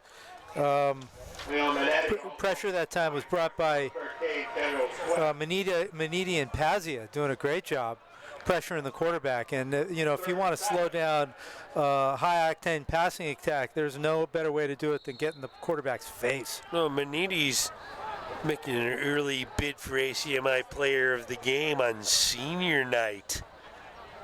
So 3rd and 7 for the Marauders. 4-down territory, Professor, here? I believe so. I believe it would be. Here's Fitzgerald, steps in. Can we get a replay of this? Because it's a nice pitch and catch. This time to Jake Pollock. And it's just a wonderful. Now watch him step into this throw, Professor. You tell me this. Look at that step. Really well thrown ball. And he's moving his body toward, everything is going towards the receiver. That's not easy to do, folks. It looks easy, but it's not. So it's interesting. They're running Ellett and Pollock on the same side of the field. Pollock is in the slot. Ellett's on the outside. And they're doing a kind of a variety of combination routes to try to spring one of them. They've gone to Ellett a few times, and now they're mixing it up and trying to go to Pollock, trying to catch the Ponders sleeping. Good coverage that time by the Ponders. Well, I tell you, you got to be on your toes in the secondary with Fitzgerald and these receivers. They're quality. Yeah, so here's O'Connell over the middle. And, Rob, so why is this team 0-6 get a quarterback like this? And, they just don't appear capable of run blocking. I don't think it's effort. I just don't think they got the players that can move people enough to run the ball. And if you can't run the ball at all, there's only so much you're going to be able to do to pass it down the field. You're going to complete 14 passes in a row to get in the end zone? Maybe. Probably not. We'll see. Well, we will. 3rd and 11. This is definitely 4-down territory now for Fitzgerald. He's got time. He steps into it as usual. He had a receiver, throws it a little bit high. Obviously, he was intended for Ellett. He was open again. I'd say he wasn't, but he was. Did a nice job kind of sitting down in the middle of the defense, but while he sat down, the ball was thrown up. Yeah, a rare misfire by Fitzgerald on a pass of less than 10 yards. He's been really sharp in those. There's a double-A blitz. It's picked up, but not for long, as he's absolutely taken down. And that is Big John Bowen right there. Watch Bowen come through the A-gap here. Bowen looked a little angry there the way he threw the quarterback down to the ground after making contact. That'll be Ponder's ball. We should give an update on some of the games we're watching. Oh, that's tonight. right. Yes, we are watching. And Rob, why don't you give the update? So first, I'll tell you what we needed to happen. We need the Ponders to win. Check, happening here. We need Tewksbury to beat Billerica and Marblehead to beat Danvers. So what do we got? And Tewksbury's up 7-6 at the half, ahead of Billerica, and Marblehead and Danvers are locked in a 0-0 tie at halftime. Wow. So home game is still in the works. Still a possibility. Here's Bowler scrambling. And I think that was in pass interference. They're a little bit early on my eating. Bowler did a great job keeping that play alive there. Couldn't find a receiver, was flushed out of the pocket, but he stayed patient. And that time, number 44 for the Marauders, Justin Rocha, was caught for the second time holding, nabbed shrewdly by the stripes. Ponders will take it. They sure will. So that'll be. What? Well, I guess it's a spot foul. Okay. So we give him a first down here. It's a first down, guys. It's a I don't know. Pass interference is 15 yards in the first down. Am I on a different planet? I don't know. I don't know. Oh, okay. Well, our sideline reporter, there you go. So our sideline reporter, Max Cohen, knows the rules and I don't. So it was a little hold downfield there, Max, before the ball was thrown? I believe that's what they're calling. I think he had him around the arm. So in the pros, that's 5 yards. I'm going to tell you, I am ignorant of the high school if it's 10-0. I think it's 10. So we have an update here. Tewksbury has taken a 14-6 lead over Billerica. That's good news for the Ponders. Again, we're watching to see if the Ponders get a home playoff game next week, and Tewksbury put more points on the board is welcome news. Very. So here's Bowler. Rolling to his left, he's got a man. And it's a pitch and a catch and diving into the end zone. There is the signal. Bowler connects to Peter Roach. A bang and a bang and a boom. Bowler going to his left and delivering a strike right on the numbers to Roach. Roach falls into the end zone. Great move by Bowler. Good job getting open for the second time. Peter Roach. Second time in the end zone, I should say. First time 11 yards, this time 55 yards. So 2 touchdowns for Roach, who coach could not have had more glowing praise to say of a player who had had a phenomenal week of practice and was going to be rewarded with a start for his efforts. And he rewards the coach with a couple of TD catches. And now he's going to hold for the extra point, and the kick is up. And the kick is good. And with 7:23 left in the third, the Spy Ponders have opened up a 28-7 lead.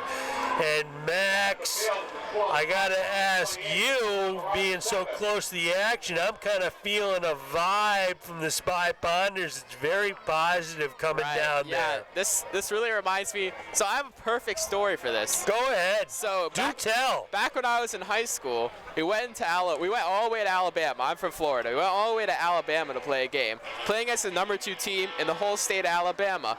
And in the first half, they were beating us 17-14. We come back after, and see what happened. They threw off their mojo. They did their homecoming festivities at halftime, and we came back and destroyed them in the second half by about 20 points. And they were the number 2 team in the whole state. And I was seeing the same thing at the start of this game. Like I said before, with Arlington, they came out slow, and now they're speeding it up. They have energy on the sidelines. They have energy in the game, and they're able to get those deep passes connected like they weren't able to do earlier. And it's just working out for them. They're getting in the end zone and doing what they should be against an 0-6 team. So they're kind of getting back into their routine, if you will. Exactly. So we're going to stick with Max for a second here. So Max, tell us, I'm a big SEC fan, huge SEC fan. So you played a team in Alabama, and your high school team was where? I played for American Heritage, Boca Del Rey. We were at one point when I played, we were number 3 team in the whole country in small schools. We had multiple D1 players. Go to Notre Dame, go to SMU, go to a bunch of different schools: Syracuse, Auburn, Illinois, North Dakota State. We had people go all over the country. I played for an amazing team with a lot of amazing players, and we got to play some of the best teams of the whole nation. And this Phoenix City, Alabama team was probably one of the best we faced, but we put it on them in their homecoming game in a brand new stadium. The stadium, their band was bigger than my whole school practically. We're a very small school, less than 500 kids, but we're a football powerhouse, and we really dominated out there when we were on the field. But dominated in their own house on homecoming, that must be about as sweet as it gets. Yes, and yes, sir. So, when you see a game like this, now, so you're talking about a big stadium and big fans and big crowds and stuff, but it doesn't matter the size of the crowds. It still means the same thing to the players. Of course. And, any high school game, any player, what's right on the field in front of them is what's important to them. It's the most important thing in their lives.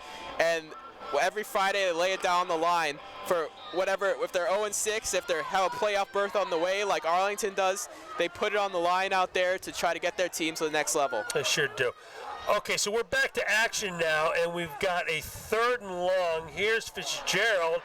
It's a nice little pitch and catch there to Pollock, and we'll see what the flag is.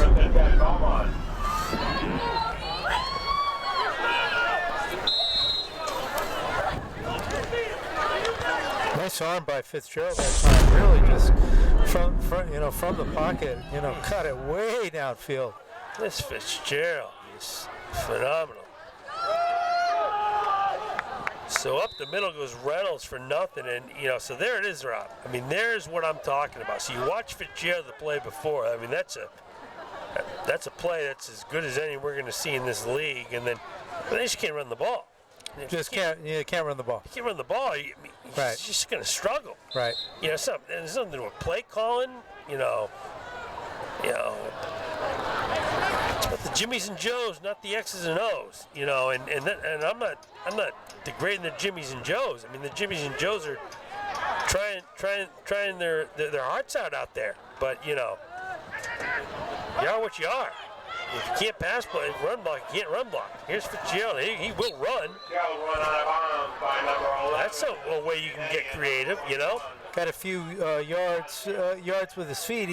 When he's had time, he's done a good job, kind of dissecting the defense. He doesn't always have time. He didn't on that play. I think that was that Leo Maniti once again applying pressure from the inside? Yeah. Chasing him down? Maniti's had a phenomenal game. So was John Bowen. Bowen's been a tower of power. Yeah. But all season long, he's the Rock of Gibraltar. It's he's the foundation. Everything sets off of John Bowen. Absolutely. Everything does, and his name gets rarely mentioned. So 3rd and 3. This is a sweep, and it's going to go nowhere. Really good contain there by Maniti, and there's that name Maniti again. He's having a super, super big game. Great job by Maniti that time controlling the sweep. 4-down territory, why not? Belmont's got to go for it here, short of midfield. If the Potters get it, once again they'll have field position. So 4th and 2 for the Marauders here. See what they dial up, and it looks like they're going to dial up a false start. It looked like the right tackle move that time. 28-7, I'm going to say they're going to give that an encroachment. Let's see if I'm right. There we go. Hey, can I call him, Coach? Good call, Scott. Can I call him? That was I looked a little bit of a gift. I looked at the scoreboard, and I made my decision based on that, and I was correct. Yeah. Call me Kreskin. Kreskin. You've been to a few of these high school football games in your past. Events, and I know what call's coming there. I know who is going to be moving which way and why. 0-6 gets the benefit of the doubt every time. It was the lone shooter from the grassy knoll. There you go. 1st and 10 is Fitzpatrick. He's going to step in again. A little pitch, a little catch. And why not to that man again? Will Ellett. Talk to us about Will Ellett. Well, look at the time that he has, first of all. Well, Ellett, nice route, planted hard, came back, kind of had to fight for the ball. Good coverage by the Potters that time. The cornerback was there. Was that McGilvray who's there? Yeah. And, but Ellett just snatched the ball.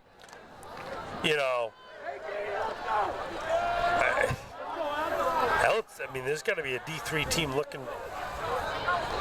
Let's see if he can play for him.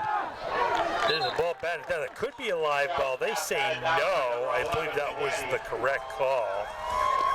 So we see Victor Lopes out in the secondary tonight for the Potters. We saw him early in the season. He's another of those Potters who's had a big week of practice, earned time tonight. He's done a nice job. He's played right corner now. He's playing left corner. I think they may have him shadowing Mr. Ellett, see if they can slow him down.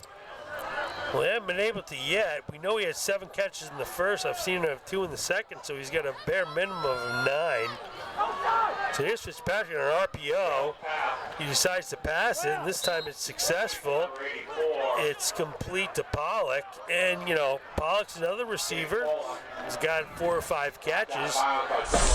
Yeah, Pollock's got some catches. He's a big cat. Yeah, that's a true RPO. That really is. That's exactly what that is. And that end doesn't come. He's gonna run. He's gonna run. Yeah. So. And you're right. You see the tempo teams doing the RPOs. Yeah. The teams that do the no huddle, the sugar huddle, try to keep it moving. Looks a little out of place to me tonight. I agree. Now they're going deep. He's got a man, and he's absolutely going to catch it. And where they're going to mark it is they give him 6, and they should. I hope we got a replay of this because this kid's dynamite. This kid is absolutely phenomenal. Look at this, a go route. He doesn't stop on it. Wow. That's phenomenal. That's absolutely, that might be the best route I've seen run all year on this field. That's unbelievable. So this game isn't over. This Will Ellett has decided that we're not going to end this game. This isn't going to turn into a laugh fest. I'm not going to be talking to Max Cohen about his sophomore year in high school and getting turned down for the junior prom by Sally Braces. But something I've noticed, like we were talking about with Belmont's line, we were talking about how they can't get a run game going. It's because they can't get a push. In warm-ups, the O-line coach for Belmont was emphasizing getting that push, getting the punch onto the defensive line to try to drive them down the field, and they haven't been able to get that. But luckily for Fitzgerald, they can just hold off those defensive linemen long enough for him to get those deep passes off to people like Ellett, who's running wide open down the field. I mean, if he had a real offensive line, this would probably be one of the better teams in the state.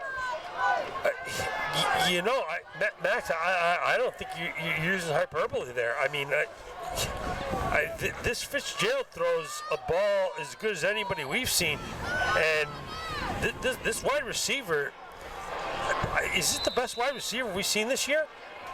If there's a better one, none's coming to mind. Yeah, none's coming to mind. He's getting open and he's catching the ball. That's the job description. This isn't some joke where the Arlington's like let up and they're just kind of playing soft. And I mean, he's running legit routes and getting open and making catches. Oh, there's a nice little tackle there. So somebody who's stumbling and bumbling and mumbling with the football doesn't even carry it. That was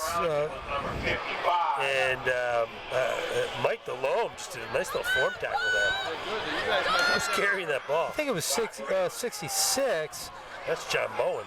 That was John Bowen, and he'll be talking about that when he's got his grandchildren on his knee. He went 65 yards for a TD. Right. Spiked it through his legs. That story will grow over time. Yeah, well, what's not grown is the Spy Ponder lead. In fact, it's diminished with 2:46 left in the third. It's a 14-point game. This is not over. So here's that draw again. This time it works. Woods gets the edge and more. Does what he does best. Hits the hole and heads to the outside.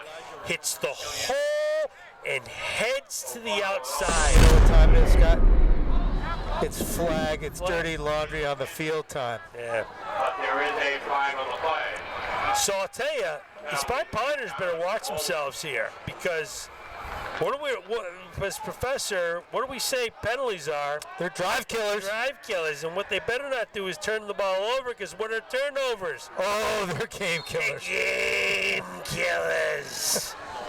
So hold the ball tight here, because it's first in California for the good guys. First in California with 2:39. We're worried about Tewksbury and Billerica. We should be worried about Arlington and Belmont. So here's Woods. He's going to try it again. Here he comes back. He's going to do the same thing. Hit the outside. Do it again, son. Bye. Oh, he lowers his shoulder for a big first down. Woods showing speed and power. Fantastic job by Woods. Look at him once he gets to the outside. Poor number 55 for Belmont. That is Sam Segarian. Doesn't stand a chance. He was the only Belmont guy who read that Woods was going to cut back, but Woods just outran him.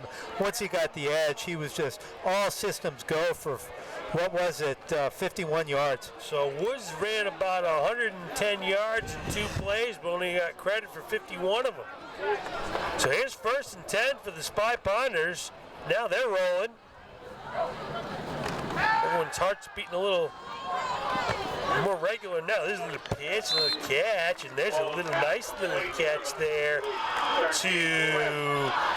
McGilvery. McGilvery's played well.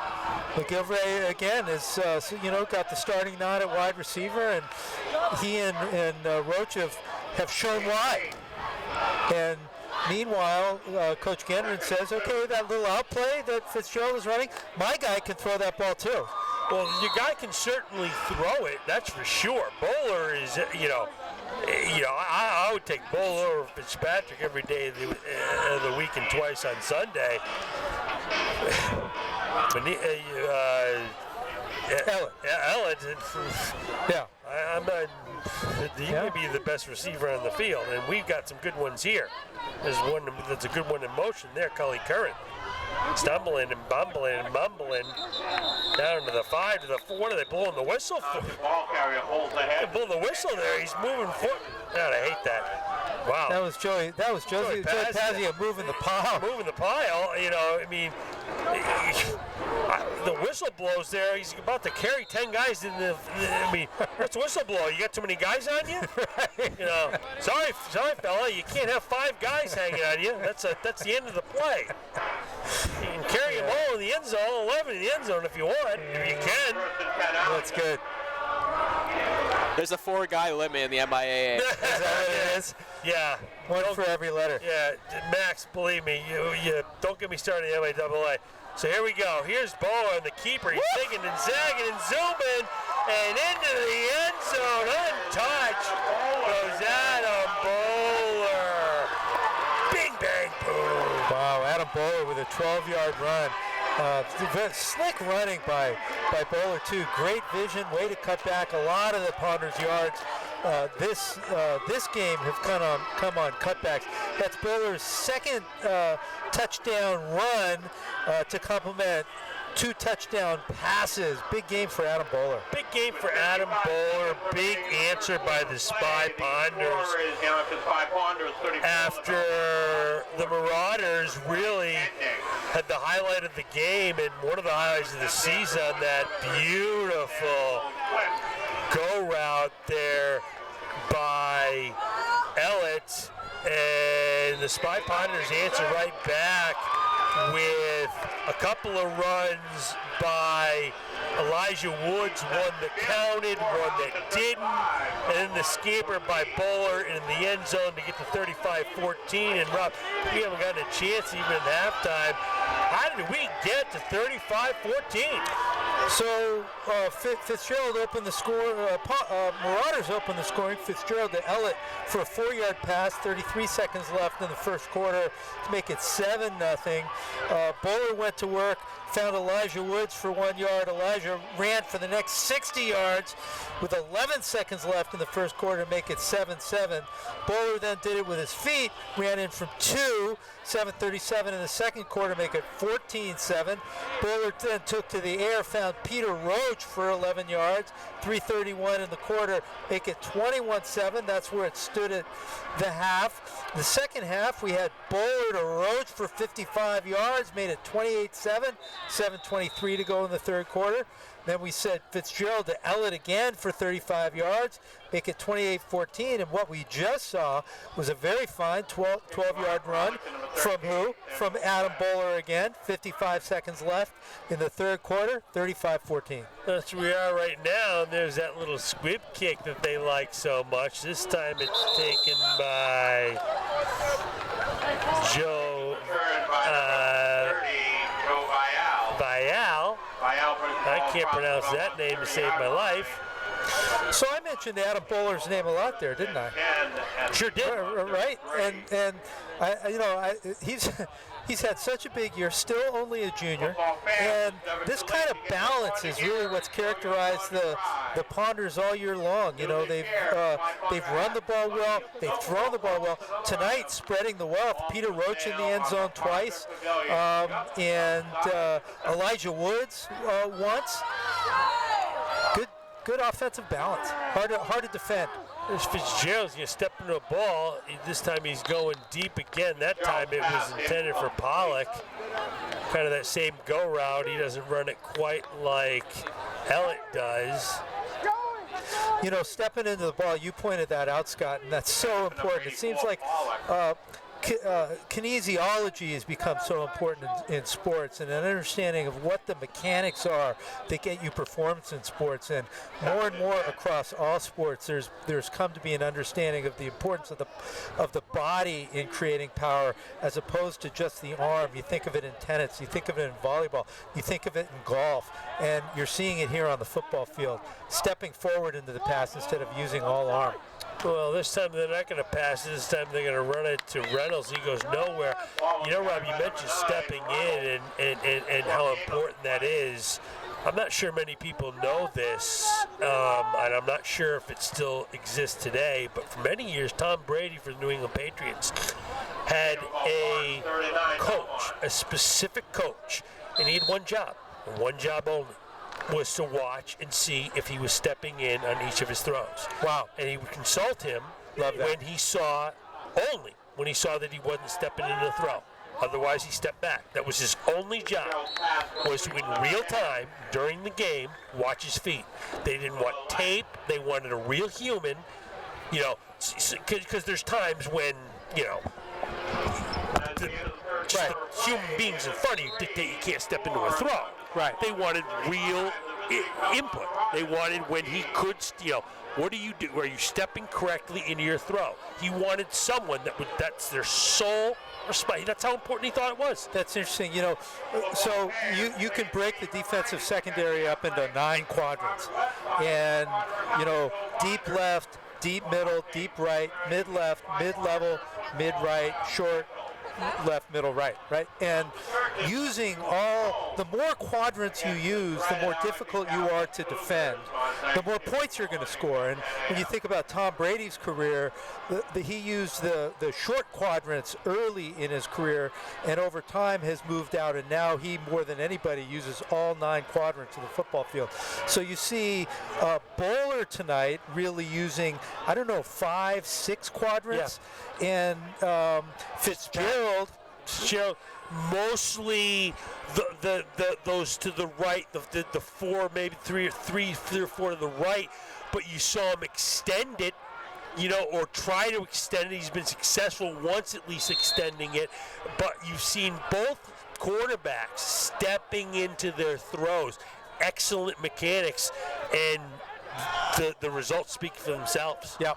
Two quality quarterback play tonight. Excellent play. So the Marauders a punt. It's an excellent punt. Wow. So that's the play of the year for the Marauders, unfortunately. What is that? That's a 66 yards. It's a 66-yard punt. It was 58 in the air. In the air, and then it spiraled. Yeah. And that's a phenomenal punt. That's a phenomenal punt. That's a phenomenal punt. You don't want your punter to be making the play of the game, but that's that's kind of fun to see. Yeah, but it's not going to beat Will Ellitt's play, that's for sure. Yeah. But it's going to be second.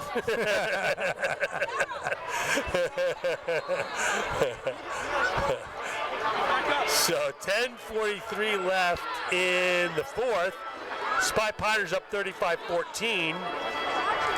And now for the Spy Ponders, as Bowler fumbles his snap and now he takes off and he goes dragging down, and that really leads me right into my next question to you, Rob, is so 35-14, certainly can't pull your starters now, but the health of your players is important for next week, and so I ask you, when do you do it? When is enough? Well, you can't right now because the ball's on your own 6. Nope. I mean, when is enough? The score stays here. Give it 4 more minutes. Yeah. Okay. 4 more minutes. I'm bad at this. I'm an early puller. How do I force it? So here is. I tell you, who's not an early puller is Lexington Minutemen.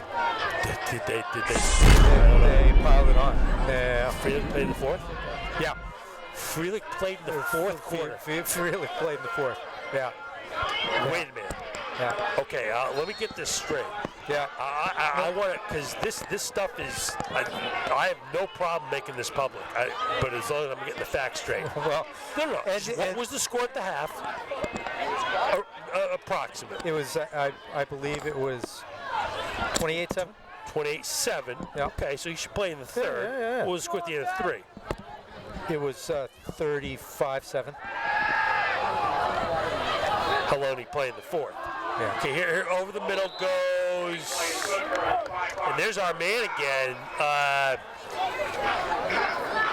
Peter Roach. What a game by Peter Roach. It's interesting. We talk about the power rankings, the MIAA power rankings. The Liberty Division uses point differential as one of its tiebreakers for the playoff, but they only use the first half. Okay. They only use the first half. That's kind of fair. interesting to me. Yeah, that's fair. And the maximum differential in the first half is 21 points. There you go. So that solves all that. Yeah. So there's no reason to run up the score in the second half. No. But to me, so there's a lot of ways to look at Freelich playing in the fourth quarter there. But I'm not even going to get into the ethics of it. your biggest problem there is that you're going to get Felix, you're going to get him hurt. As Adam Bowler Right on cue. Right on cue. Right on cue goes. Adam Bowler lowers his shoulder, slow to get up. You know, that to me, that's enough for Adam Bowler. That's enough for Adam Bowler. And Tyler, he got banged up a little bit last week, and Tyler Callahan came in the fourth quarter and led the final drive, and we see Tyler Callahan taking the field here right now. Yeah, I think we've seen the last of Adam Bowler. A spectacular night from him. Let's hope he's 100%. You know, that looked like a pretty generic. Yeah. A big hit that, you know. He lowered his throwing shoulder, though. Yeah, he sure did. Here's a nifty little play here. A nifty little run, a little zigging and zagging and zoom by Kelly Curran. You know, now, you know, as we come up on 7:40 left in the game, Ponders in charge, you know. If the Spy Ponders are to make a run, and you know, making a run means winning more than one game, and in the booth up here as prognosticators and arrogant ones at that, you know, we can speculate on anything. If they are to make a run, what has to happen, do you think, for the Spy Ponders? And here goes Taylor, zigging and zagging, and he's not going to be touched. All the way into the end zone goes Tyler Callahan, and he'll get a bing, bang, boom. That was some serious speed. Wow. Yeah, Tyler Callahan has some speed. Look at this. This is a 52-yard run. Fake inside handoff, and all the way to the house. I think he is untouched. He looks like he's running the 50-yard dash, doesn't he? Well, Max, did that create a little wind as he was going by? I believe so. I honestly, geez, you know, I'm thinking a little bit Wildcat maybe with is in order with number 8 out there. Well, exactly. They might have discovered something. Well, you know, Max, it's funny you say that, because I'm gonna really piggyback on what you just said there, Max, and the three of us can discuss this. So I'm someone who believes very firmly that every play matters, right? You know, this play matters here, right? You know, you're trying to, you know, so this is a muffed extra point, and he's trying to get 2 points, failing. So every play matters, right? And so Callahan bursting there for 50 yards untouched. If I'm a coach, I'm not ignoring that for next week. I'm not saying that there's no way that Callahan can't play in a game next week because he hasn't played in X amount of snaps all year long. I see a play like that, and if I see Callahan has been working hard in practice all year long, all week, what's to say you can't bring just as you said, a Wildcat package out there for next week? No rule against that, is there? No reason not to. I mean, put 2 running backs in the backfield, have 2 lead blockers come out in front of him with Callahan running right behind him. I mean, that's a deadly combination right there. He just needs a block or 2 to spring himself, and he's got the speed to take it all the way to the end zone. Well, the thing that you have right here is certainly the potential teams that are going to be watching playing Arlington, they're going to watch this tape. They see that. I mean, they got to prepare for something. Prepare for that. I mean, they would be derelict in their duties not to. Yeah. Yep.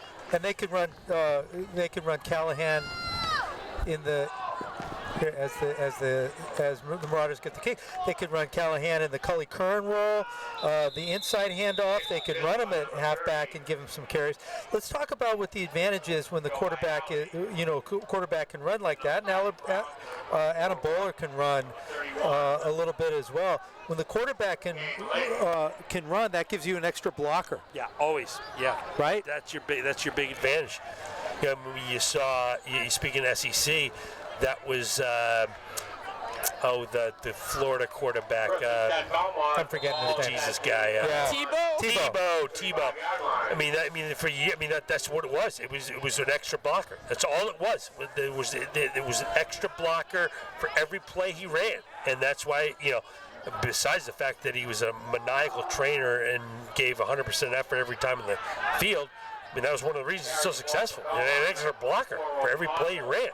And it's gonna give you an advantage. Yeah. It's tough to defend. Yeah. And so what we mean by that is if you hand please explain, Professor. Explain what you mean by extra blocker. Yeah, so if the quarterback hands the ball off, the quarterback is taken out of the play. The running back has the ball, and there are theoretically now 9 blockers. But if the quarterback either keeps the ball or keeps the ball, then that turns the running back into a blocker. You have 10 blockers. Right. And that kind of mismatch is what offenses always scheme for. An extra blocker on a play is huge. Huge. Yeah, the football is really a lot of times it's a chess game, and here's Fitzpatrick stepping into another throw, a nice little pitch and catch there with Pollock, and it's a clinic here by Fitzpatrick and Bowler for that matter for how to step into throws, and football is it's just a numbers game a lot of times. How can we get more numbers on one side than you have to tackle us, and the defense gets numbers by not covering somebody. Right. Usually it's the center. A lot of times they don't cover, they don't spy the quarterback, but if the quarterback can run, they got to cover the quarterback. The fumble on the ground, and the spy ponders fall on it. Who is it? He's gonna get up, and it is a spy ponder football with 5:51. He carried a loaf of bread, and at $2.30 a loaf, you're liable to drop it. What's a loaf of bread at Trader Joe's? Well, it depends on what you get. $2.49 is $2.49. Yeah, it's a nice loaf of bread. That's a regular loaf. Well, most of their loaves of kind of white or rye, they have this Tuscan bread that's very nice. That is $2.99. $2.99. Yeah. That's the most expensive. That's the most expensive. That's my max anyway. You're not going over three bills for the nope for that bread. Not going to do it. That's your limit. Yep. All right. The Tuscan bread happens to freeze nicely also in case there's a slice or two left over. Oh my Lord. Oh my God, you freeze bread, don't you? Oh my God. I would throw out bread before I would even think of freezing it. Oh my gosh. You freeze ice cream, don't you? Yeah, I guess I do. I throw it out after 10 days. Holy cow. Freezing bread. Can you imagine? Here we go again. Why not? This kid's quick. He's a sophomore. Max, seriously, I mean, you look at him. Is he as fast as he looks up here? He is. He reminds me a lot of, I keep bringing up my team, but he reminds me a lot of a quarterback I played with. Plays for Robert Morris right now. His name is Warren Robinson. He had the arm. I don't know about Callahan's arm, but he had the arm of Bowler with the feet of Michael Vick out there. I mean, he was unbelievably fast and accurate too. And if he could, if Callahan can throw, we haven't seen him really sling the ball yet, but he's got a bright future ahead of him. Yeah. He runs hard. Everybody's running hard now, and this is Nicholas Samuelson Hawley, the senior. So the senior getting a nice carry there.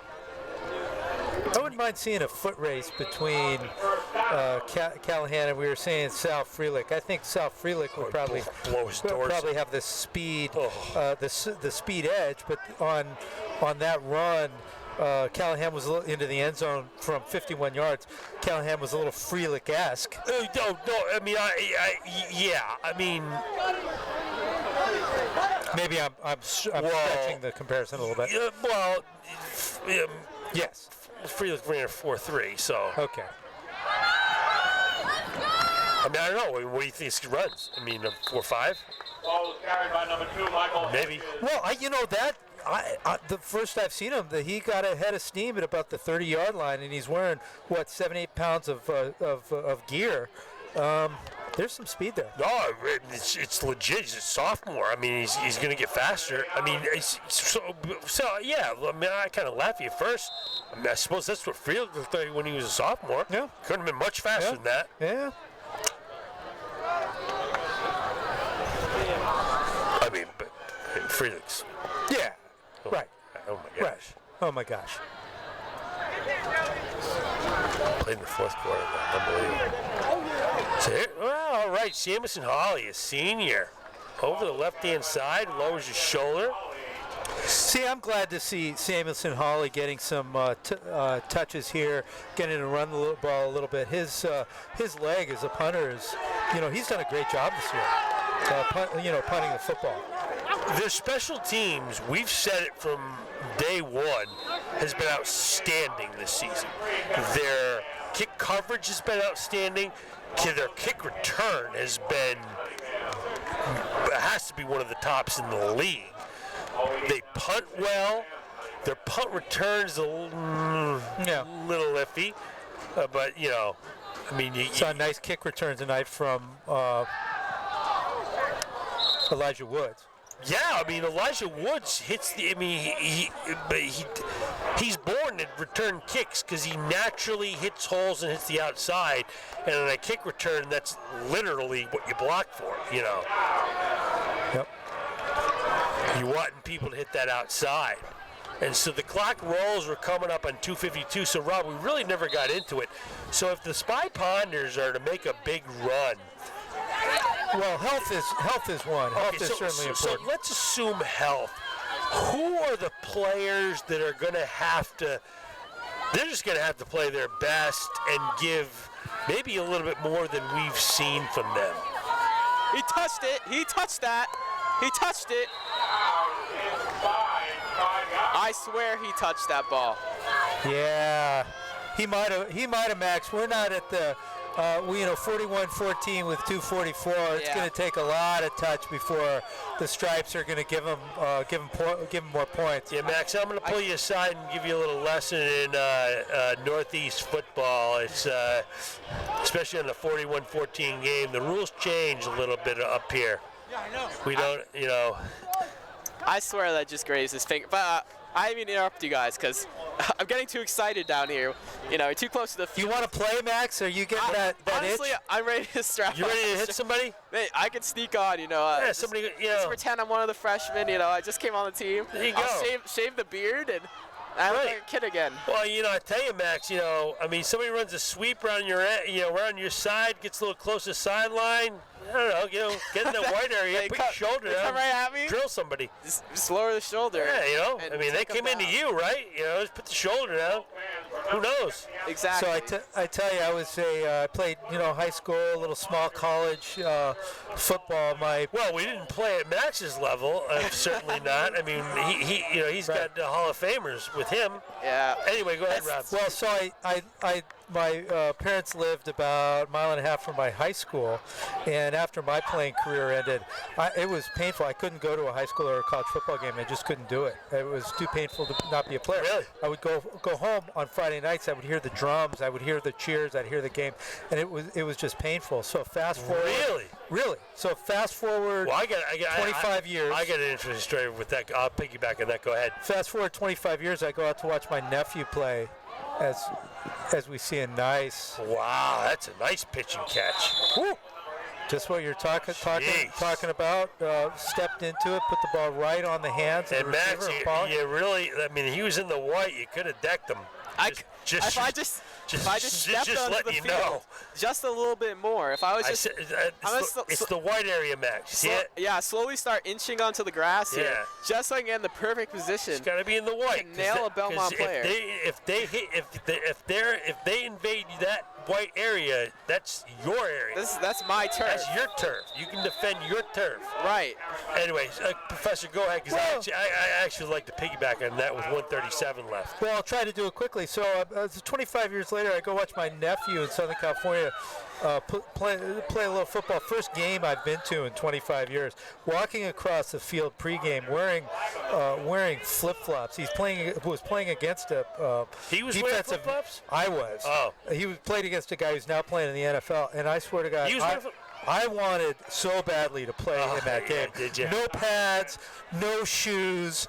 The beast was coming out of my chest, right? Yeah. I don't care if I get carried off on a stretcher on the first play. I was feeling that. You ready to go? Right. Well, it's kind of funny you say that. So, I don't think I've ever really, I know I've never admitted it publicly. I've told very few people this, but my teams were very successful. All the teams I played for at my high school, I'm not sure if they were quite as successful as Max's, but they were quite successful. Oh. What we got here? We got TD down to the 1. So the Marauders will set up with 114, and so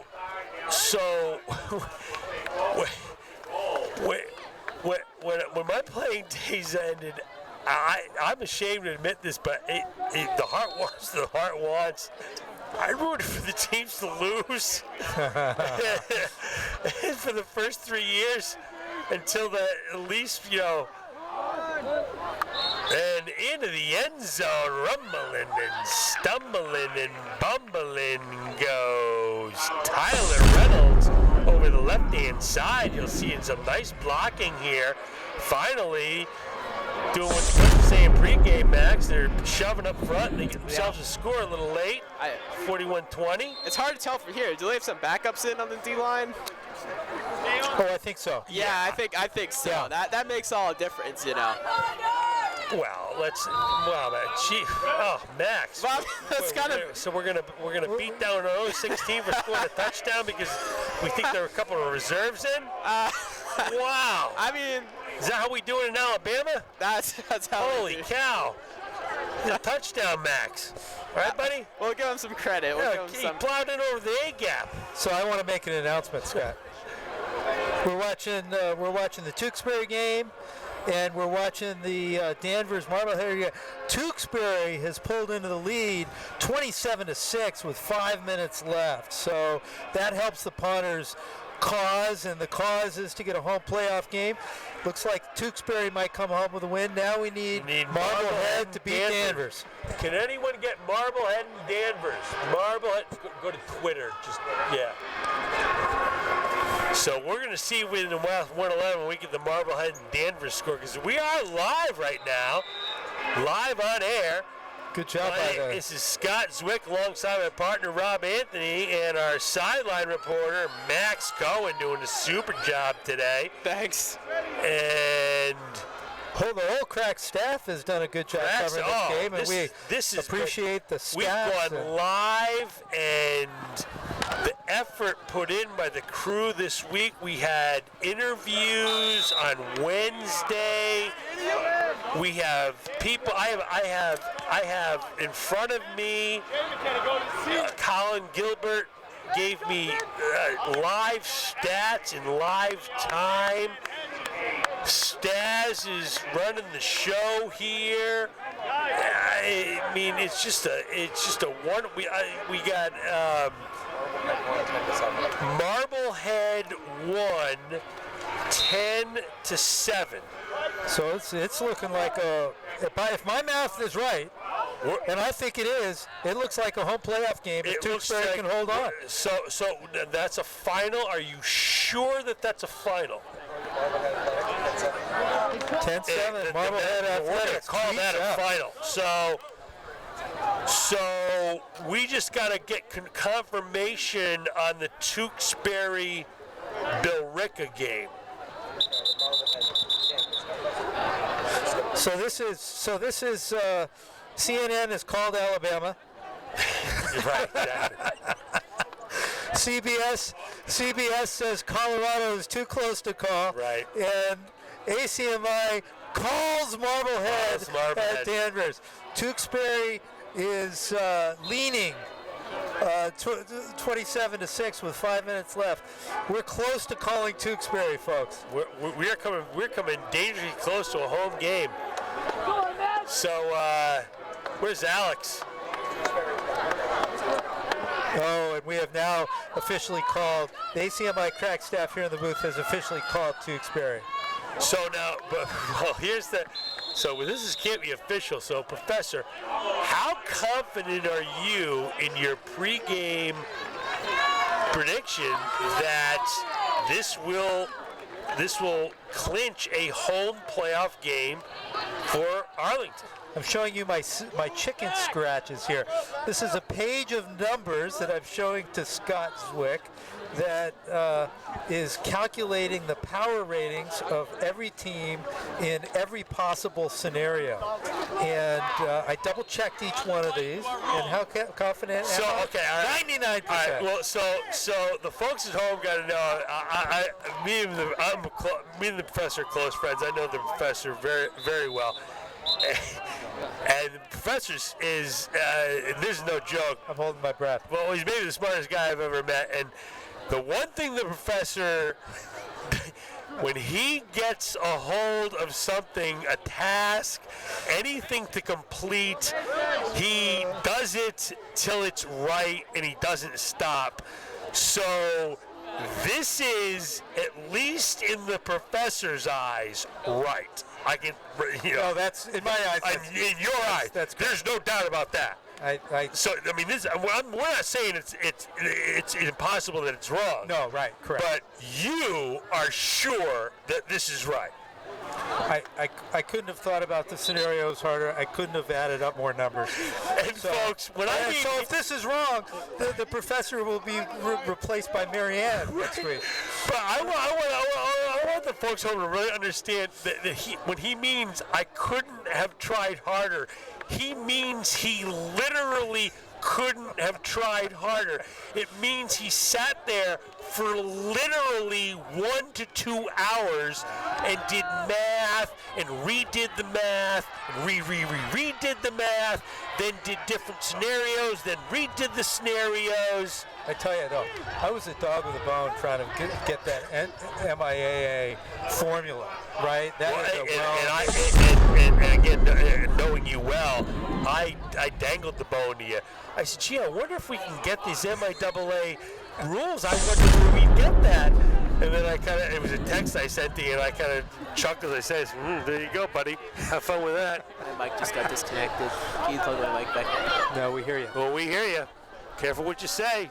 We're live on a Friday night. Touchdown for Ellett makes it in the end zone. So that makes the end zone, and that makes this game very overwhelming, certainly, with 29 seconds left. That cuts the lead to 41-27. They'll try to make it 41-28. Score will look a little closer in the box score than it really was. Kick is up, the kick is good. With 29 seconds left, all that's left is to assume that Arlington has a home game. So a big night for Alec in the end zone 3 times, and nice player. We've liked nice player. Yeah.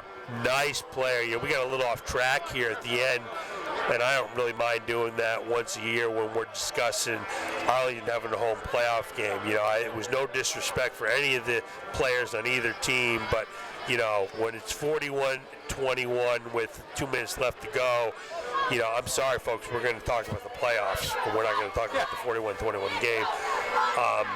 We acknowledge who got in the end zone, and it happened twice for Belmont. And hey, hats off to Belmont. They came to play today. I don't think that you can't question their effort. Talent-wise, Fitzgerald right up there with anyone in the league. And I'll tell you something.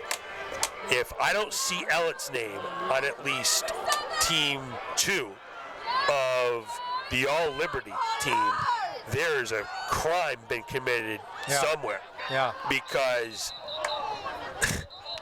He's a nice player. You know what? Speaking of, I'll give a call to my alma mater and say, get this kid on your radar. He's a decent. This is a legit player. Yeah, he's legit. This is no joke. Legit football player. I mean, so he's not slow. Right. Okay, so he's got some speed, but what I saw out there were, college level routes. Yeah. He ran a little 25-yard hitch out button hook back that right. The two defenders defending him that didn't know what he was doing. And he catches the football. He catches the football. He caught everything thrown to him. Yeah. Everything thrown to him. Yeah. You throw it near him, he catches it. The only time he didn't catch it is when he had two defenders over his head. So we're giving the ball to Elijah Woods here, who's John a little bit with the Belmont defender. I think we're past. Yeah, this should be taking knee time a little bit, and that's why you're getting 5 yards run off. And I'm going to tell you exactly what Stripes is telling the sidelines. They're saying, well. Don't you get like 25 timeouts in this league or something though? Oh, yeah, no, Max. Max, don't bait, Max. Max, don't bait. I swear you get 5 timeouts per team per half. That's ridiculous. A total of 20 a game. Here's Elijah Woods carrying the football. He's John, and the officials are going. Well, these the officials are going to. I'm just going to say it. Whether it's right, wrong, or otherwise, they are going to look at Gendron and say, "Get that kid off the field." So I'm going to tell them. Probably one more play to go, and they're just going to call. And that's it. So that's the end of the regular season, and your Spy Ponders win the game by a final score of 41-28.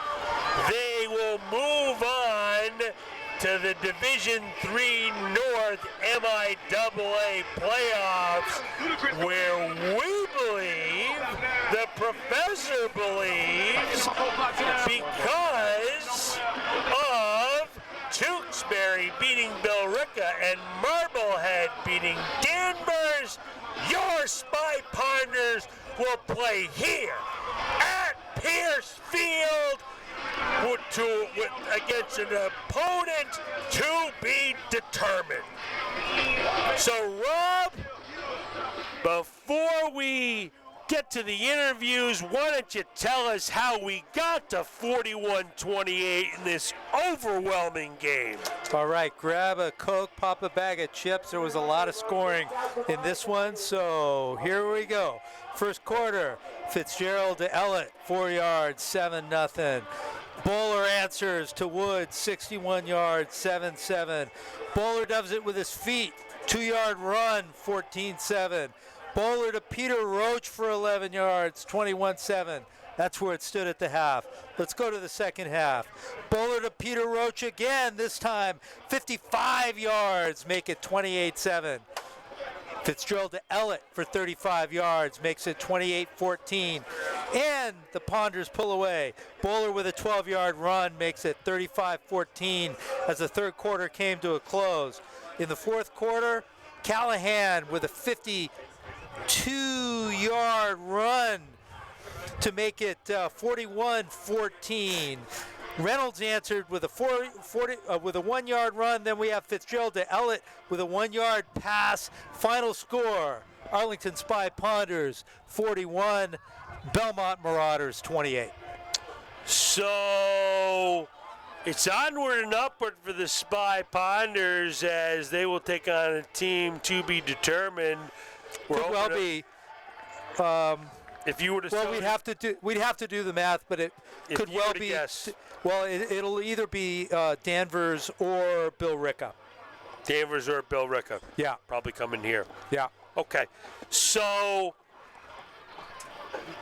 I couldn't tell you anything about those two teams other than their record is Bill Ricca is Came in- now Is now 4-3. yeah And Danvers is now 5-2. 5-2. Right. There you go.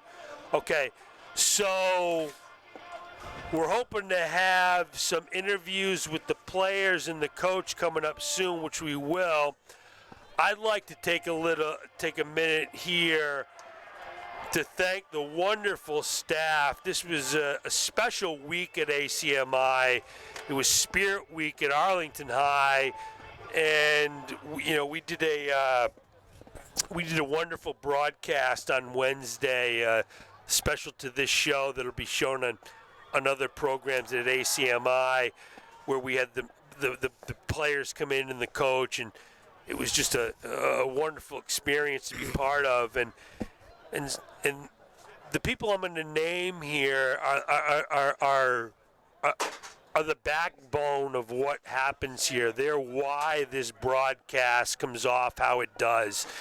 And I brag to people that I think we do a broadcast that's of anything you'll see at the college level, in anything up to including ESPN. Do we have 28,000 people that can do incredible things because of simple manpower? No, we can't do that, but we can give you a broadcast that's just as quality and just as smooth and professional as they can, with the awesome quality that we have as we see the Spy Ponders running to the center in their tradition. And so as they salute themselves and their accomplishments, I would like to salute our crack staff. And so on replay tonight, we had Felix and Ansell. On audio, Julian Petrillo. On statistics, my man Colin Gilbert. Great job with statistics. The camera was Adam Deck. Camera was Sam Kim. Another camera was Carlos Abreu. Another camera was Felix Moisand. Grip was Zach Garrigus. Sideline reporter Max Cohen. Graphics Graham Finley. Director and producer was Staz. And I'll tell you something, Staz is a superstar, no doubt about it. And the director, Gayatri, Sundar, Rajan. And I'll tell you something about our director. My surprise level of 0 to 10 will be a 0 if she's someday president of the United States. Our producers were Kevin Wetmore and Staz and Alex Van Thong. Great job by them. Wonderful job by everybody. I hope I didn't miss anyone. If I did, I apologize. I think you guys are the best. Credit to the description? Who gets the credit for the description? I read it correctly, so whoever wrote it did a damn good job. Anyway, I can't say enough about the people that work here. I'm proud to be part of it. I know that, people hear me a lot, but they do it, and that they produce what you see. And what you see is professional, and I couldn't be more proud. So for right now, we're going to take a little break. And before we get to interviews, for Rob Anthony, for Max Cohen, our sideline. We're ready to go. My name is Scott Zwick, and we are ready to transition right into the coach. So, Max, we're turning it over to you, baby.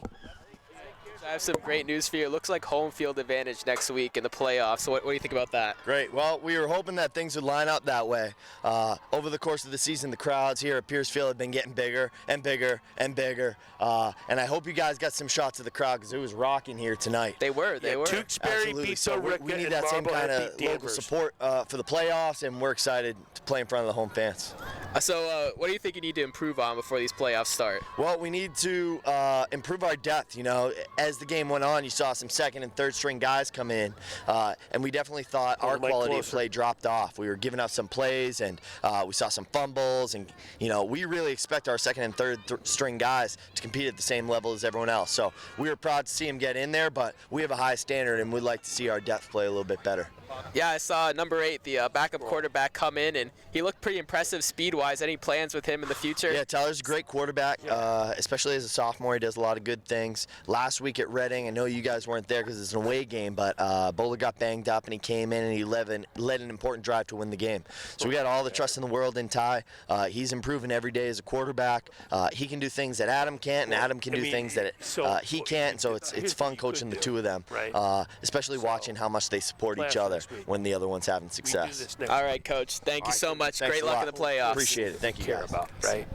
So the scroll could be just those 2 games. Oh, sure. Bang. And just have it go slow. Second. Sure. All right. So Max, why don't Max? So coach, you know, he seemed excited, but I didn't sense over enthusiasm. I sensed focus, didn't you? Yeah, me too. You know, I think they have a lot to improve on. Just looking at the way I feel like I saw a problem there. That in the second half, they really didn't try to make any corrections to cover Alette or cover some of these deep passes that they were throwing. I think it presented some problems for them. And the fact that they didn't adjust that is a little worrying to me. But I think for the playoffs, they definitely need to solidify their pass defense. You know, I don't disagree with you in principle, Max, but I'm going to present a theory to you, and because I know I did it when I coached in a game like this, and that's in the second half of a game that I think that I got under control.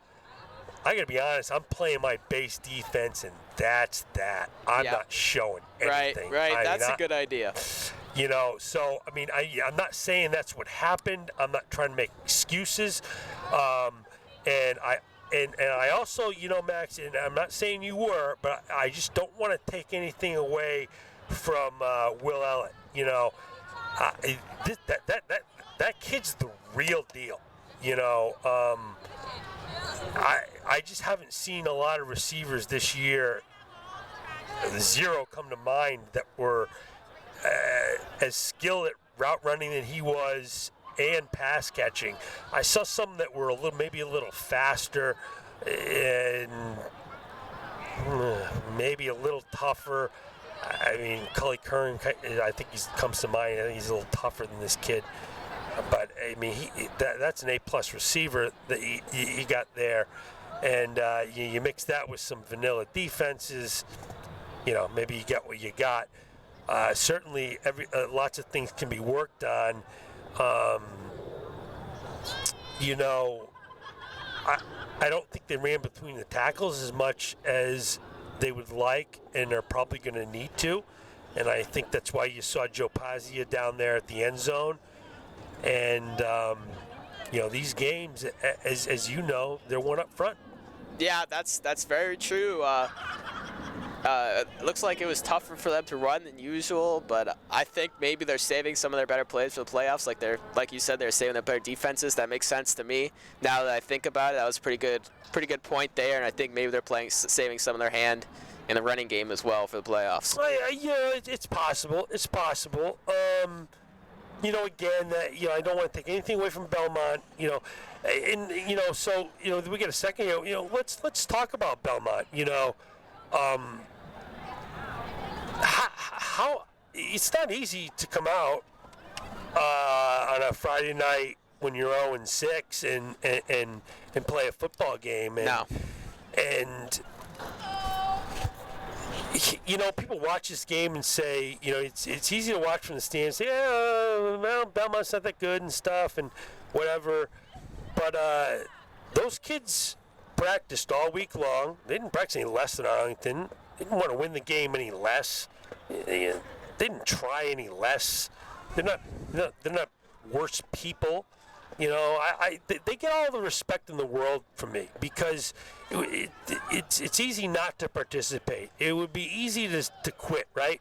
We're 0-5. You know what? I don't want to do this anymore. I'm going to go home. I'm going to rest. I'm not going to do this. Ouch, I'm hurt.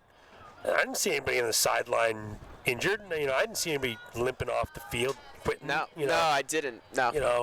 They're trying to get better at what they're doing. They're trying to win a game. And the good thing about this format moving forward is that they're going to have. So the way I'm not sure if you're familiar with how they do the MAAA playoff format. So yeah, I saw the rankings, but it looks like we're gonna have some players. Yeah, so just I'm gonna tell you who's coming, okay? Yep. And then you let it rip.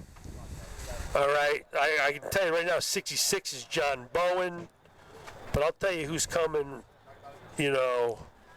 First. Coach looks like he's giving a fiery pregame over there. Wow, they're getting the once over. What to and what not to say. Come on over. Kyle Bowen, how are you?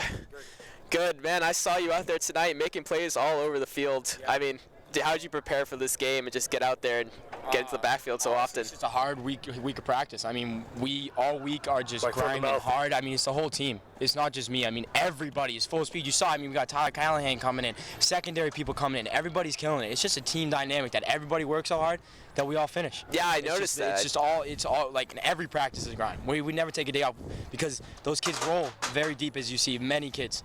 We don't have that many kids, but we'll take on 4 or 5 of them, and that's just how we are. What does it mean to you to go from a 2-win season to a home playoff game now?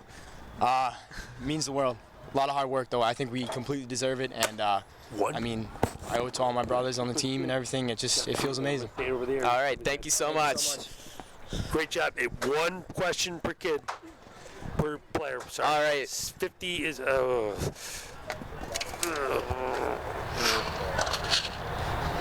Ben Kirko. I'm here with Ben Kirko. Ben, you're linebacker, right? Mm-hmm. So how does the defense improve week after week here?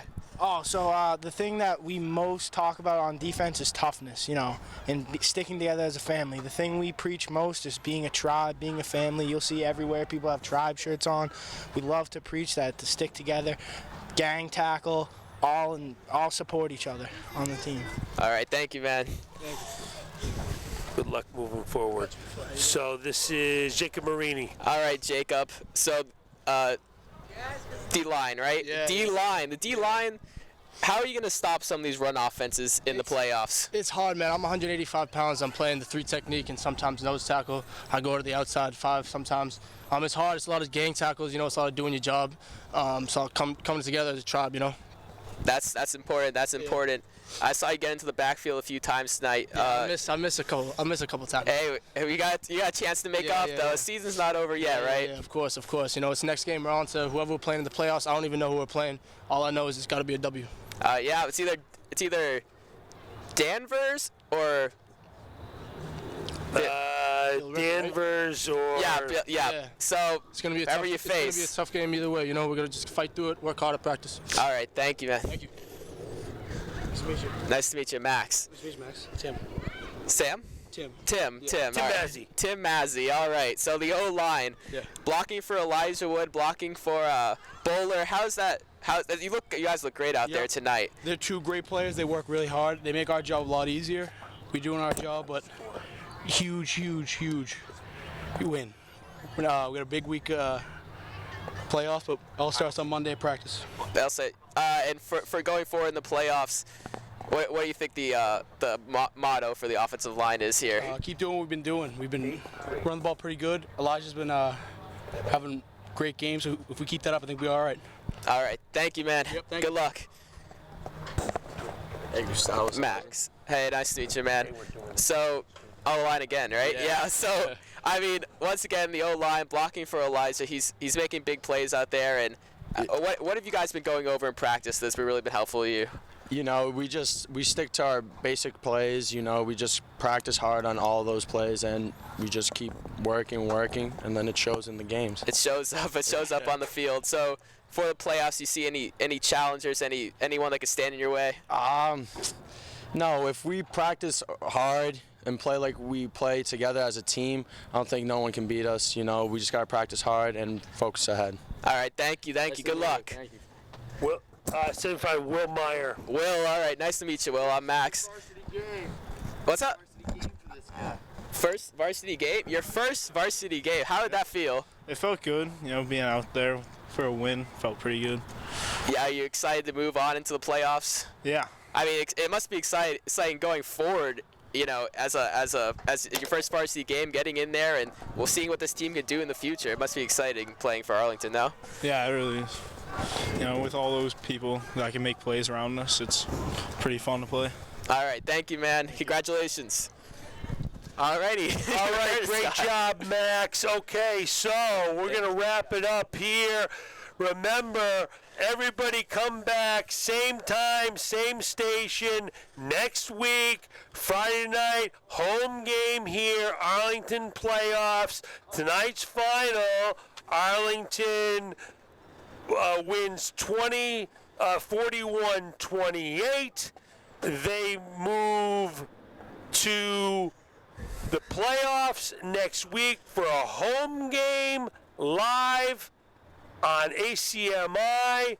For Rob Anthony, for my Sideline reporter, Max Cohen, I'm Scott Zwick saying have a great night, everyone. And we'll see you next week. See you next week. Bing, bang, boom.